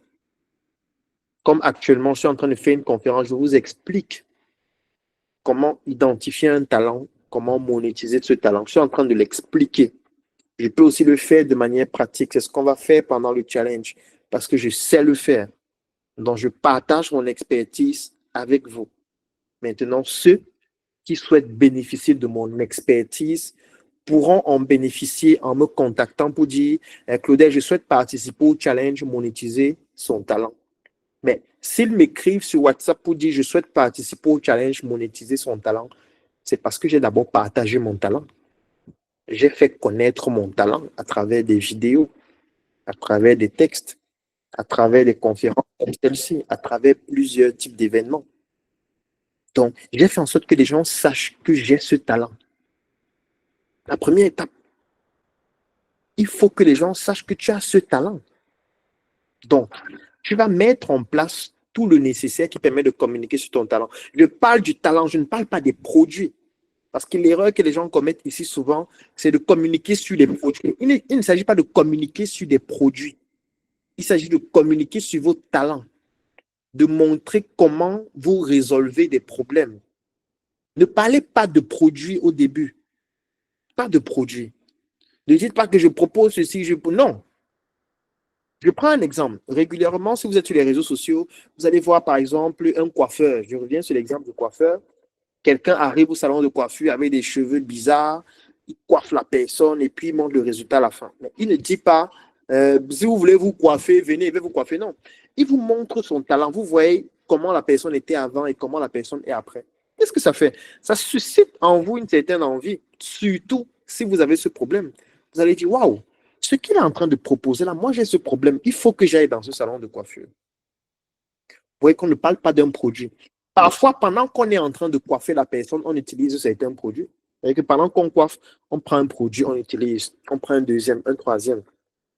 À la fin, vous voyez en commentaire, quelqu'un dit le produit, c'est comment on fait pour l'avoir. Vous voyez que dans la vidéo, on n'a pas dit venez acheter le produit, c'est en promotion, machin. Non. On montre un talent. On développe la visibilité sur un talent. Ce talent-là nécessite l'utilisation de certains produits. Donc, naturellement, les gens vont solliciter ces produits, solliciter ces services. Donc, une fois que vous avez identifié vos talents, il faut communiquer sur vos talents. Et dès que vous communiquez sur votre talent, l'étape suivante, c'est de montrer comment ce talent-là résout un problème ou résout des problèmes. Parce que la communication sur votre talent doit être orientée vers la résolution d'un problème. Il ne s'agit pas juste de communiquer sur le talent pour communiquer. Ne venez pas dire aux gens, je connais coiffer, je connais coiffer, non. Ça, ce n'est pas communiquer sur un talent. Communiquer sur un talent, c'est de se dire, OK, je sais coiffer. Je vais coiffer quelqu'un pour montrer que je sais coiffer. Communiquer un talent, c'est de dire, je sais jouer au football, je sais jongler un ballon. Je vais prendre un ballon, je vais commencer à jongler. Et les gens voient comment je sais jongler un ballon. Communiquer un talent, c'est de dire, je sais dépanner les téléphones. D'accord, je vais prendre un téléphone qui est gâté et je vais montrer aux gens comment, voilà un téléphone qui est gâté, je le répare et je montre comment il fonctionne maintenant. C'est ça qu'on appelle communiquer sur un talent. C'est-à-dire que ça prend en considération deux dimensions. La dimension visibilité, c'est ça la communication, marketing aussi, et la dimension résolution d'un problème. C'est-à-dire on communique pour avoir cette visibilité, pour faire ce marketing. Mais le but, c'est de montrer à travers cette visibilité et ce marketing qu'on peut résoudre un problème. Donc, la communication doit montrer comment on résout le problème à travers son talent pour susciter de l'intérêt et pousser ceux qui ont le problème qu'on vient de résoudre à nous contacter pour bénéficier de notre expertise, de notre expérience. C'est comme ça qu'on monétise son talent. Et monétiser son talent ne veut pas toujours dire gagner de l'argent au début. Pas nécessairement. On peut commencer à monétiser son talent gratuitement. Ça veut dire que le but, c'est que les gens utilisent ton talent ou bénéficient de ton talent, se rendent compte de manière effective que tu as ce talent puisque la preuve, ils ont testé ton talent et ils ont vu les résultats. Et maintenant, pour continuer d'utiliser ton talent de manière régulière ou à une fréquence qu'ils souhaitent, ils vont donc payer pour avoir ce talent. Donc, au début, ça peut être qu'on paye directement, c'est possible, ça dépend de votre niveau. Mais pour pouvoir attirer le maximum de personnes, vous pouvez aussi faire en sorte qu'au début, votre talent soit offert gratuitement. Donc, vous dites, peut-être pour tel nombre de personnes, je vais vous offrir cela gratuitement. Cela a plusieurs avantages. Le premier avantage d'offrir gratuitement, c'est qu'il n'y a pas d'objection. Parce que quand vous offrez gratuitement, personne ne va venir dire que c'est cher, personne ne va venir dire que non, je ne suis pas disponible, personne ne va venir. Non, tout le monde va vouloir essayer parce que c'est gratuit. Quand les gens vont vouloir essayer gratuitement, ça va vous permettre d'avoir plusieurs informations sur eux. Si vous leur dites remplissez ce formulaire avant d'en bénéficier, ils vont remplir. Si dans le formulaire, vous demandez leur nom, leur numéro, leur quartier, leur profession, leur mail, ils vont donner. Parce qu'ils veulent avoir ça gratuitement. Donc, c'est ce qu'ils vous donnent aussi en contrepartie. Et ce n'est pas rien parce que ces informations vont être utilisées après pour gagner de l'argent. Donc, ne soyez pas fermés au fait d'offrir parfois vos compétences gratuitement au début parce qu'en plus, ça va vous permettre d'avoir ce qu'on appelle des références. Parce que vous vous imaginez, si moi je sais coiffer, par exemple, je me rends compte qu'avec le niveau que j'ai, pour que quelqu'un bénéficie de ma coiffure, il doit payer 5 000 francs. Mais si je viens là actuellement, je commence à dire, voilà, je suis un très bon coiffeur, venez vous coiffer chez moi. Ou alors venez vous faire coiffer chez moi et puis la coiffure c'est 5 000. Et on va dire, oh maman, c'est la coiffure de quoi? Oh, les voleurs, les escrocs, les bandits, machin et tout. C'est ce qui va se passer. Par contre, si je réalise une vidéo où je coiffe quelqu'un, je montre le résultat, une vidéo de 3 minutes. À la fin de la vidéo, je fais comprendre que je vais prendre 20 personnes à qui je vais offrir ce service gratuitement. Donc, s'il y a des personnes qui ont des cheveux de cette nature qui veulent bénéficier de mes services, je leur offre ça gratuitement. Je mets un formulaire à remplir avant. Vous remplissez. Vous venez dans mon salon. Quand je mets le formulaire, je mets une condition. Si tu souhaites bénéficier de mon service gratuitement, il faut que tu acceptes et qu'il faut que tu donnes ton accord pour que je puisse filmer ta coiffure et poster ta photo sur Internet.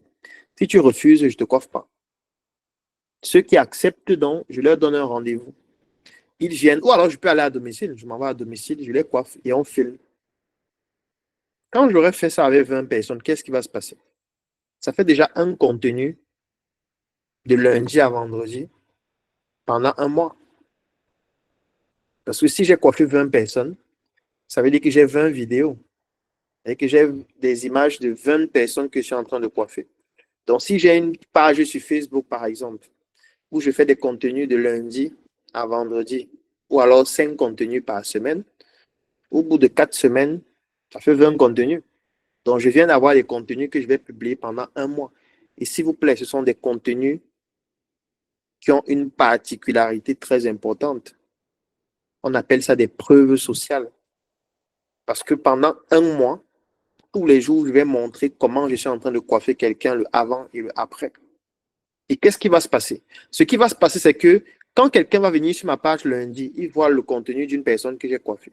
Mardi, il voit une autre. Mercredi, il voit une autre. Jeudi, il voit une autre. Vendredi, il voit une autre. La semaine prochaine, il voit encore une autre 5 fois. Il voit comme ça 20 fois.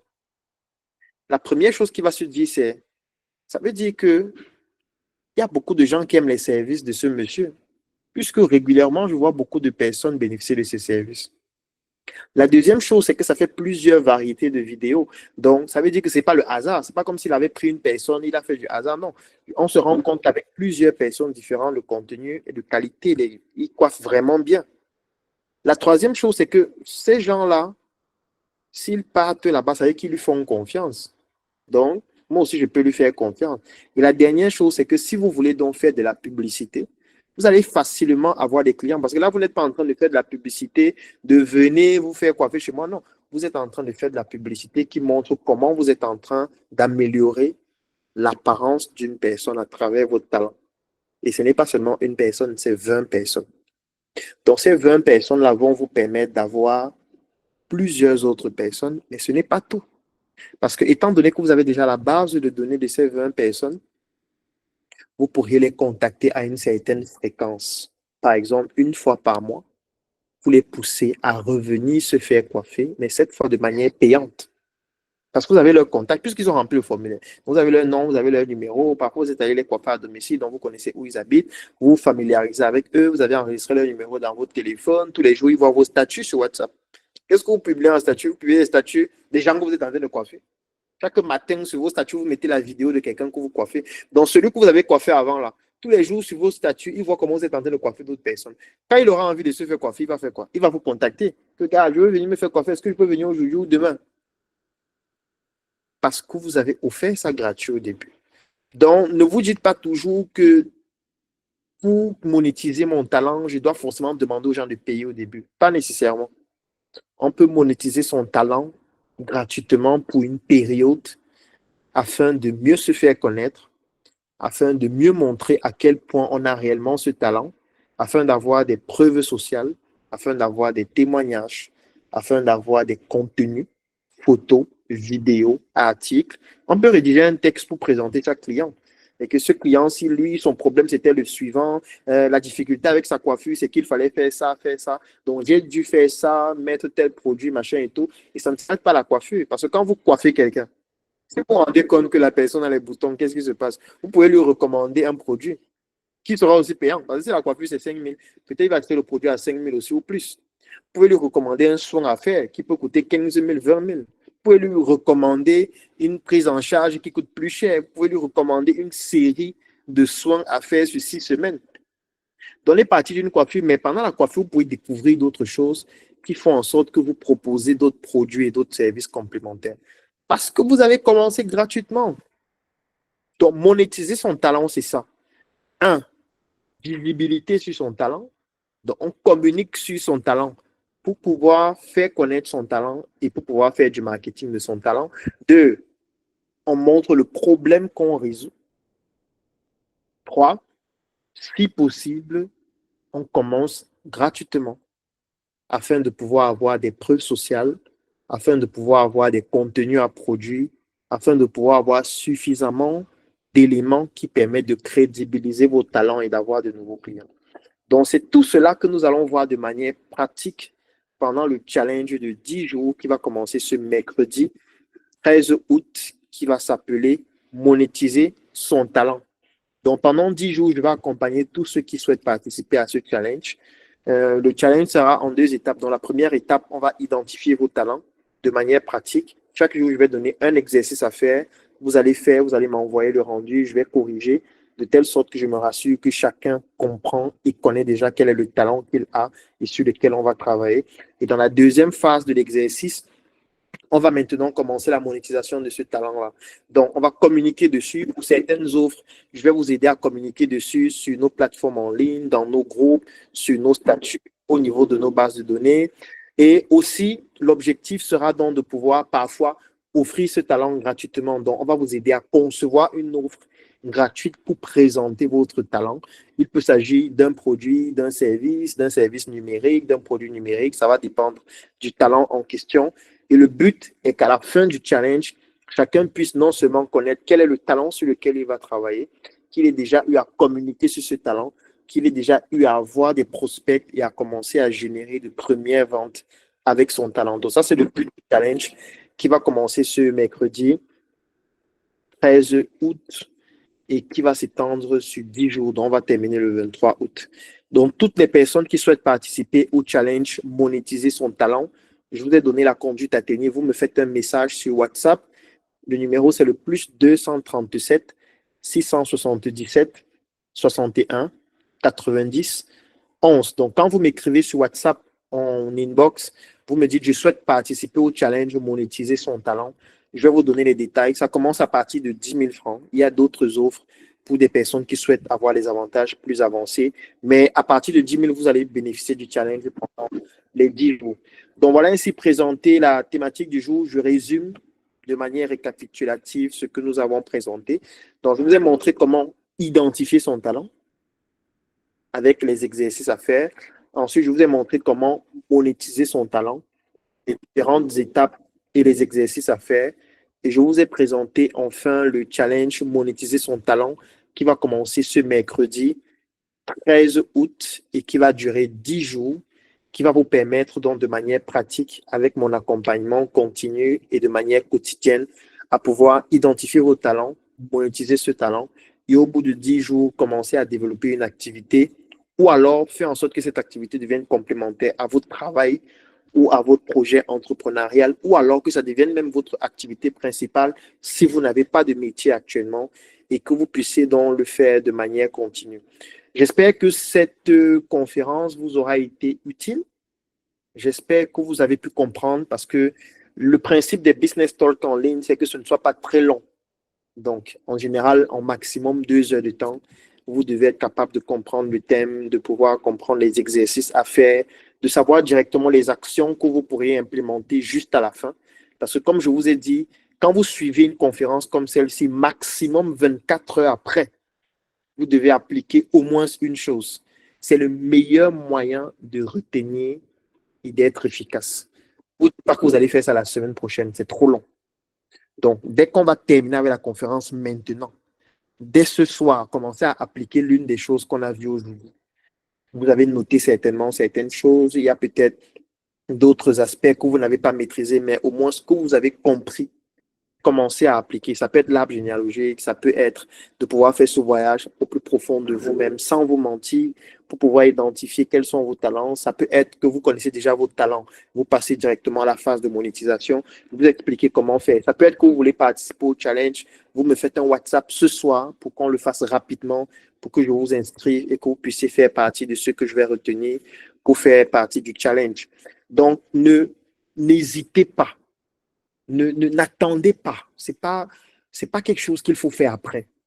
Donc, si vous avez déjà un talent, passez à l'étape suivante dès ce soir. Si vous n'avez pas encore le talent, vous ne savez pas encore quoi faire, vous ne savez même pas de quoi vous êtes capable, commencez l'exercice de l'arbre généalogique ce soir. Si vous l'avez déjà fait, passez à l'étape suivante.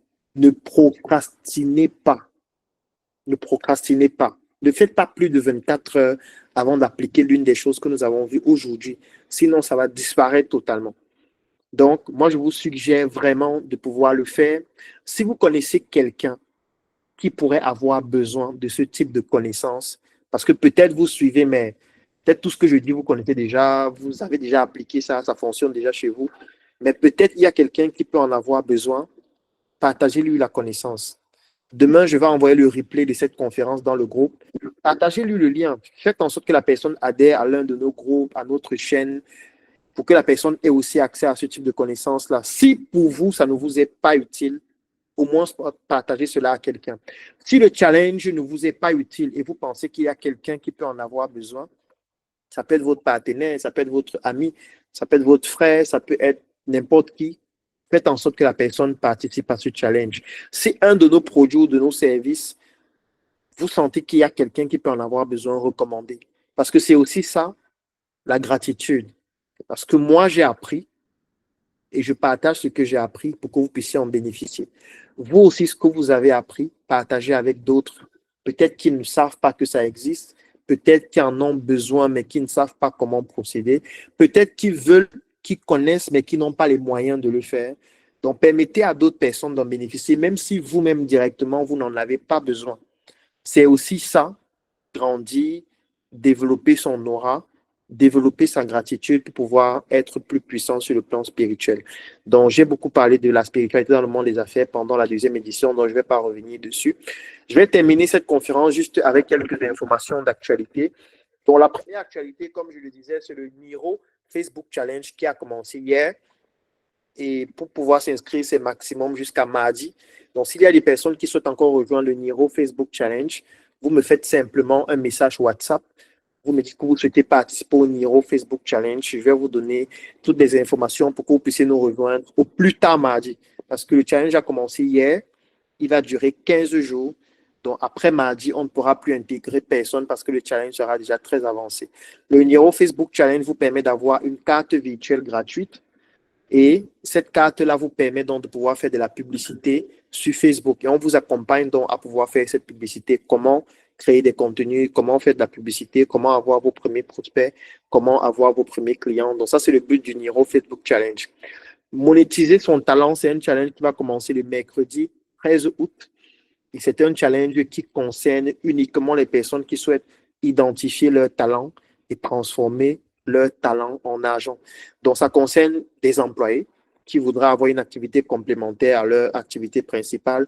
Ça concerne les entrepreneurs qui voudraient apporter une touche d'innovation dans leur activité actuelle. Ça concerne ceux qui n'ont pas de travail, qui voudraient identifier leur talent pour en faire un travail à temps plein ou à temps partiel. Ça concerne des étudiants qui pourraient l'utiliser afin de pouvoir compenser les fins de mois, subventionner une partie de leurs études ou alors de leurs charges, ou de se prendre en charge totalement, ça dépend. Ça concerne aussi ceux et celles qui ne sont pas connectés ce soir et qui pourraient en avoir besoin afin que vous puissiez leur recommander cela. Pourquoi pas les inscrire afin que ces personnes puissent en bénéficier si personnellement vous n'en avez pas besoin. Donc ça, c'est le challenge monétiser son talent. Il commence ce mercredi 13 août, il va durer 10 jours. Donc, autre actualité, c'est aussi le fait qu'il y a beaucoup de personnes qui me contactent régulièrement en me disant comment on fait pour rejoindre votre équipe, docteur, comment on fait pour travailler avec vous. Et voilà, je me suis dit, pourquoi pas, on va offrir l'opportunité à 10 personnes de rejoindre notre équipe. Ça dépend. Si vous estimez que vous avez un talent, si vous avez une compétence particulière et vous voulez travailler avec nous, vous me contactez tout simplement sur WhatsApp. Vous me dites exactement ce que vous pouvez nous apporter. Ne me dites pas salut. Ne me dites pas bonjour. Ne me dites pas bonsoir en attendant que je dise aussi bonsoir. Ne me perdez pas de temps et ne vous perdez pas du temps à vous-même. Donc, si vous avez une compétence et vous estimez que vous pouvez nous être utile parce que vous avez un certain savoir-faire et vous voulez intégrer notre équipe afin qu'on puisse travailler ensemble, vous me contactez juste sur WhatsApp et allez-y droit au but. Ne nous perdons pas de temps. Vous me dites, je m'appelle tel, je suis peut-être dans le Claudel Business Talk ou alors je suis, je ne sais pas trop quoi. Même si vous n'êtes pas dans le groupe, ce n'est pas important. Vous me dites exactement le talent que vous avez parce que c'est le thème du jour. Aujourd'hui, j'ai expliqué comment faire pour identifier son talent, comment faire pour monétiser son talent. Et l'un de ces aspects, c'était le problème qu'on peut résoudre avec son talent. Donc, quand vous me contactez, dites-moi, je peux faire ça, je peux résoudre tel problème par rapport à ce que vous faites et je voudrais collaborer avec vous, je voudrais travailler avec vous. Et on va retenir ceux qui ont un profil intéressant, on va créer un groupe dans lequel ensemble nous allons commencer à travailler. L'avantage peut-être que vous allez avoir, c'est le fait que lorsqu'on travaille ensemble, c'est un bénéfice mutuel. Ça veut dire que vous pouvez avoir un projet, mais on travaille ensemble. Ce n'est pas parce que vous avez un projet qu'on ne peut pas collaborer. Donc, vous pouvez avoir un projet. Dans votre projet, vous avez un certain talent et vous offrez certains services ou alors certains produits qui peuvent résoudre des problèmes que nous, on a. Et du coup, on commence à collaborer ensemble. Donc, vous, avec votre expertise, même si vous avez déjà votre entreprise, vous nous apportez votre expertise pour résoudre des problèmes que nous, on a. Nous aussi, on vous apporte notre expertise pour résoudre des problèmes que vous avez par rapport aux compétences que nous, on a. Ça peut être de communiquer sur ce que vous faites, c'est un exemple. On peut dire, OK, vous avez un talent, vous pouvez nous aider à résoudre certains problèmes que nous avons. Nous, on va bénéficier de vos compétences. Nous aussi, on va vous apporter nos compétences ou à celles de vos équipes ou alors de pouvoir, par exemple, communiquer sur ce que vous faites, sur nos plateformes en ligne. Lorsque je fais un business talk comme celui-ci, je peux vous inviter en direct afin que vous puissiez partager aussi votre savoir-faire, comme on l'a fait la semaine dernière avec M. Steve de Niro. Donc, je peux faire un direct comme celui-ci avec vous. Je peux communiquer sur ce que vous faites dans nos groupes, sur nos plateformes en ligne, partout ailleurs. Je peux vous inviter à nos événements en présence physique. On aura un groupe privé dans lequel on va régulièrement discuter de nos stratégies. Du moins, ce sera un partage d'expérience entre vous et nous afin qu'ensemble, on puisse progresser. Donc, s'il y a des personnes qui pensent pouvoir avoir quelque chose à apporter par rapport à ce que nous faisons et qui souhaitent qu'on puisse collaborer ensemble, vous me faites un message, vous me donnez les détails de comment est-ce que vous voulez qu'on puisse collaborer et on va pouvoir mettre cette collaboration en place et créer un groupe différent dans lequel on pourra travailler directement. Ça peut être dans n'importe quel domaine, hein. Ça peut être le marketing digital, ça peut être la comptabilité, ça peut être n'importe quoi, vraiment. Si vous pensez avoir une compétence dont nous en avons besoin ou nous pourrions en avoir besoin par rapport à ce que nous faisons, vous nous proposez votre compétence. Nous aussi, on va vous dire ce que nous, on peut vous apporter. J'ai pris l'exemple tout à l'heure avec la communication, le marketing, mais ça peut être beaucoup d'autres choses. Et ça permettrait qu'au-delà des groupes, qu'on puisse vraiment créer des collaborations, qu'on puisse vraiment travailler ensemble sur des projets et qu'on puisse mutuellement progresser et que chacun de son côté puisse bénéficier de l'expertise de l'autre. L'autre avantage aussi que vous allez avoir, c'est le fait que si nous collaborons ensemble, vous allez avoir un avantage qui est important, c'est ce qu'on appelle des bases de données. Parce que nous, on a beaucoup de bases de données et du coup, c'est parfois utilisé pour faire des analyses, pour faire du marketing, pour pouvoir prospecter ou pour pouvoir faire beaucoup d'autres choses de ce genre-là. Donc, vous pourriez aussi en avoir besoin. Je prends un exemple. Supposons que vous êtes au Burkina Faso et vous vendez un produit ou vous proposez un service. Moi, par exemple, dans mes bases de données, les personnes du Burkina Faso, j'en ai peut-être 25 000. Ça peut être 20 ou 25 000 personnes. Pourquoi? Parce qu'on a déjà été au Burkina Faso plusieurs fois, on a déjà organisé plusieurs événements au Burkina Faso, on a les bases de données du Burkina Faso classées par catégorie, par métier, ainsi de suite. Donc, du coup, peut-être que vous êtes au Burkina, vous avez envie de vendre votre produit ou votre service à une certaine cible que vous n'arrivez pas à toucher. Pourtant, nous, on a la solution. Donc, du coup, nous, on peut vous offrir cette solution et vous avez aussi une solution pour vous apporter par rapport à un problème que nous on a et vous nous aider à résoudre le problème que nous on a. Donc, c'est juste un exemple de type de collaboration qu'on peut avoir, mais ça peut aller vraiment beaucoup plus loin que ça. Autre chose aussi, c'est des personnes qui me contactent régulièrement pour collaborer avec nous sur certaines entreprises précises. Ça peut être un Joka, ça peut être SM, ça peut être le CENIC, ça peut être la Startup Academy. Il y a des personnes qui m'ont contacté pour dire, pour vouloir qu'on puisse créer des représentations, par exemple, de la Startup Academy dans leur pays, ou alors qu'on puisse développer certains de nos produits dans leur pays. Ça aussi, c'est possible. Donc, pour ça, vous me contactez aussi en privé, vous me dites, voilà, moi, je voudrais qu'on puisse travailler sur tel de vos projets dans notre pays, ou alors dans notre ville, ça dépend. Donc, vous me faites simplement un message sur WhatsApp pour qu'on puisse discuter par rapport à ces possibilités-là, à ces collaborations que nous pourrions mettre en place.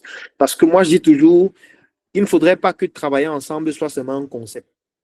Alors moi, je n'aime pas trop les concepts qui ne peuvent pas se matérialiser et devenir quelque chose de réel et de palpable.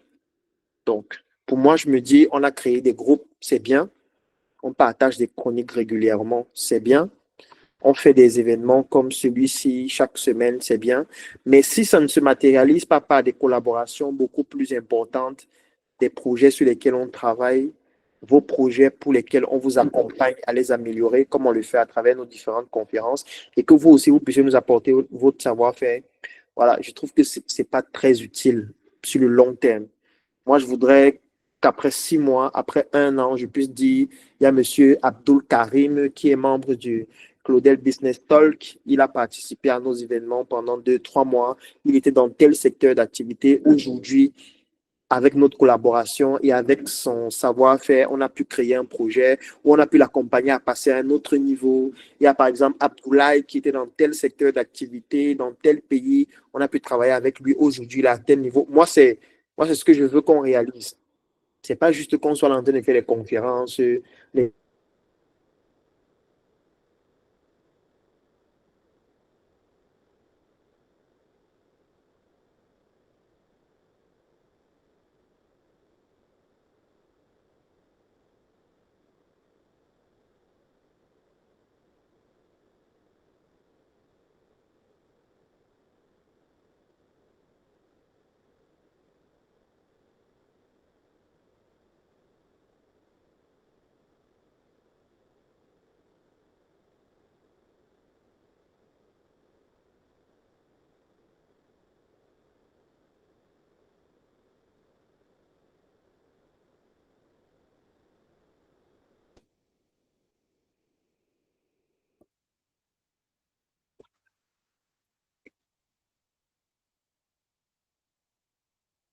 Est-ce que vous m'écoutez? Le son, il est bon? D'accord, parfait. Donc, j'ai eu une petite coupure de connexion, mais là, ça s'est rétabli. Donc, j'étais en train de conclure, hein, pour faire simple. Donc, pour dire que pour moi, j'espère et j'estime que ce qui sera le plus utile pour nous, c'est qu'on puisse, à moyen terme ou à long terme, avoir des collaborations qui nous permettent progressivement et de manière mutuelle de nous développer et de pouvoir chacun réaliser ou contribuer à la réalisation du projet de l'autre. Donc, moi, je voudrais grandir grâce à vous. Je voudrais aussi pouvoir participer à ce que vous aussi, vous puissiez grandir. Je fais déjà du mieux que je peux à travers les chroniques, à travers les conférences chaque semaine, mais il faudrait qu'on puisse aller beaucoup plus loin. Donc, s'il y a des personnes qui voudraient qu'on puisse collaborer, n'hésitez pas. Faites-moi un WhatsApp, on va en discuter, on va voir ce qui est possible afin que cela puisse générer des champions nationaux ou africains dans les prochaines années. Donc, ça a été un plaisir pour moi de partager avec vous cette 7e édition du Claudel Business Talk. Et comme je le disais, ceux qui souhaitent participer au Niro Facebook Challenge, vous me faites un WhatsApp. Ceux qui veulent participer au challenge Monétiser son talent qui va débuter mercredi prochain, vous me faites un WhatsApp. Ceux qui veulent intégrer nos équipes afin qu'on puisse travailler ensemble, vous me faites un WhatsApp. Ceux qui veulent qu'on puisse créer des collaborations, vous me faites un WhatsApp. Ceux qui veulent autre chose que peut-être je n'ai pas cité ici, mais qui pourrait être pertinent, vous me faites un WhatsApp. Donc, n'hésitez pas. Ne restez pas cloîtrés dans le groupe. Donc, s'il y a des aspects sur lesquels vous souhaitez qu'on puisse échanger, qu'on puisse discuter, qu'on puisse collaborer, si vous avez des propositions à nous faire, des suggestions, des remarques, des contributions, des collaborations que vous souhaitez qu'on puisse établir, vous me faites un WhatsApp. Il n'y a pas de protocole. Vous pouvez écrire à minuit, à n'importe quelle heure. Dès que je serai disponible, au plus tard, 24 heures après, je vous aurai forcément déjà répondu. Donc, ça a été un plaisir pour moi de partager avec vous cette 7e édition du Claudel Business Talk. Demain, vous allez avoir les replays dans le groupe, comme ça a toujours été le cas. Donc, demain, dans le groupe, je vais envoyer la version vidéo, la version audio, la version document, de telle sorte que vous puissiez regarder en replay pour ceux qui n'ont pas pu suivre depuis le début, pour ceux qui n'ont pas pu être connectés, ou pour ceux qui veulent réviser avec tous ces contenus. Et on va continuer la semaine prochaine avec les chroniques quotidiennes, en général en fichier audio et en PDF. Et pour ceux qui vont rejoindre les challenges, en général, lorsqu'on crée un challenge, on crée un nouveau groupe. Par exemple, ceux du Niro Facebook Challenge, nous sommes dans un nouveau groupe. Là-bas, on fait notre challenge qui va durer 15 jours. Ceux qui vont intégrer le challenge, monétiser son talent, on va créer un nouveau groupe.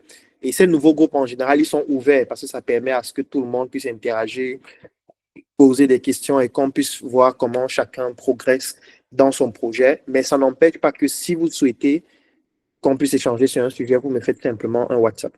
Donc, je vous souhaite de passer une très bonne semaine qui va commencer demain. Ne passez pas plus de 24 heures sans appliquer l'une des choses que nous avons vues aujourd'hui.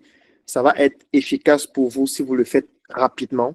Moi, mon rêve, c'est que vous puissiez identifier tous vos talents, les monétiser, en faire des activités ou améliorer vos activités actuelles avec ces talents et devenir de meilleures personnes. Pour moi, ma plus grande richesse, c'est de savoir que j'ai modestement contribué à faire de vous des richesses aussi. Parce qu'au final, je sais que les richesses que vous allez devenir vont aider d'autres personnes à résoudre des problèmes, à développer des richesses. Et c'est ainsi qu'ensemble, nous créons un effet boule de neige qui va permettre à l'Afrique de se développer. Donc, portez-vous bien, passez une très bonne semaine. Je vous souhaite une très bonne santé. Passez à l'action. Si vous avez des difficultés, rejoignez l'un de nos challenges ou alors rendez-vous la semaine prochaine, même jour, même heure, même lieu, pour un nouveau Claudel Business Talk. On va faire un autre sondage dans le groupe en semaine pour déterminer le thème de la semaine prochaine. Mais certainement, ça va tourner autour de la qualité parce qu'il y a beaucoup de personnes qui m'ont posé des questions concernant la qualité, que ce soit de leurs produits, de leurs services. Donc, on va certainement inviter une personne qui est experte dans le domaine de la qualité, qui va animer ce direct avec moi la semaine prochaine. Je vais vous donner tous les détails dans le groupe en semaine pour que vous puissiez avoir plus d'informations. Et sur ce, je vous souhaite de passer déjà une très bonne soirée et une très bonne semaine. Portez-vous bien et à très bientôt. On se donne rendez-vous dans le groupe. Au revoir.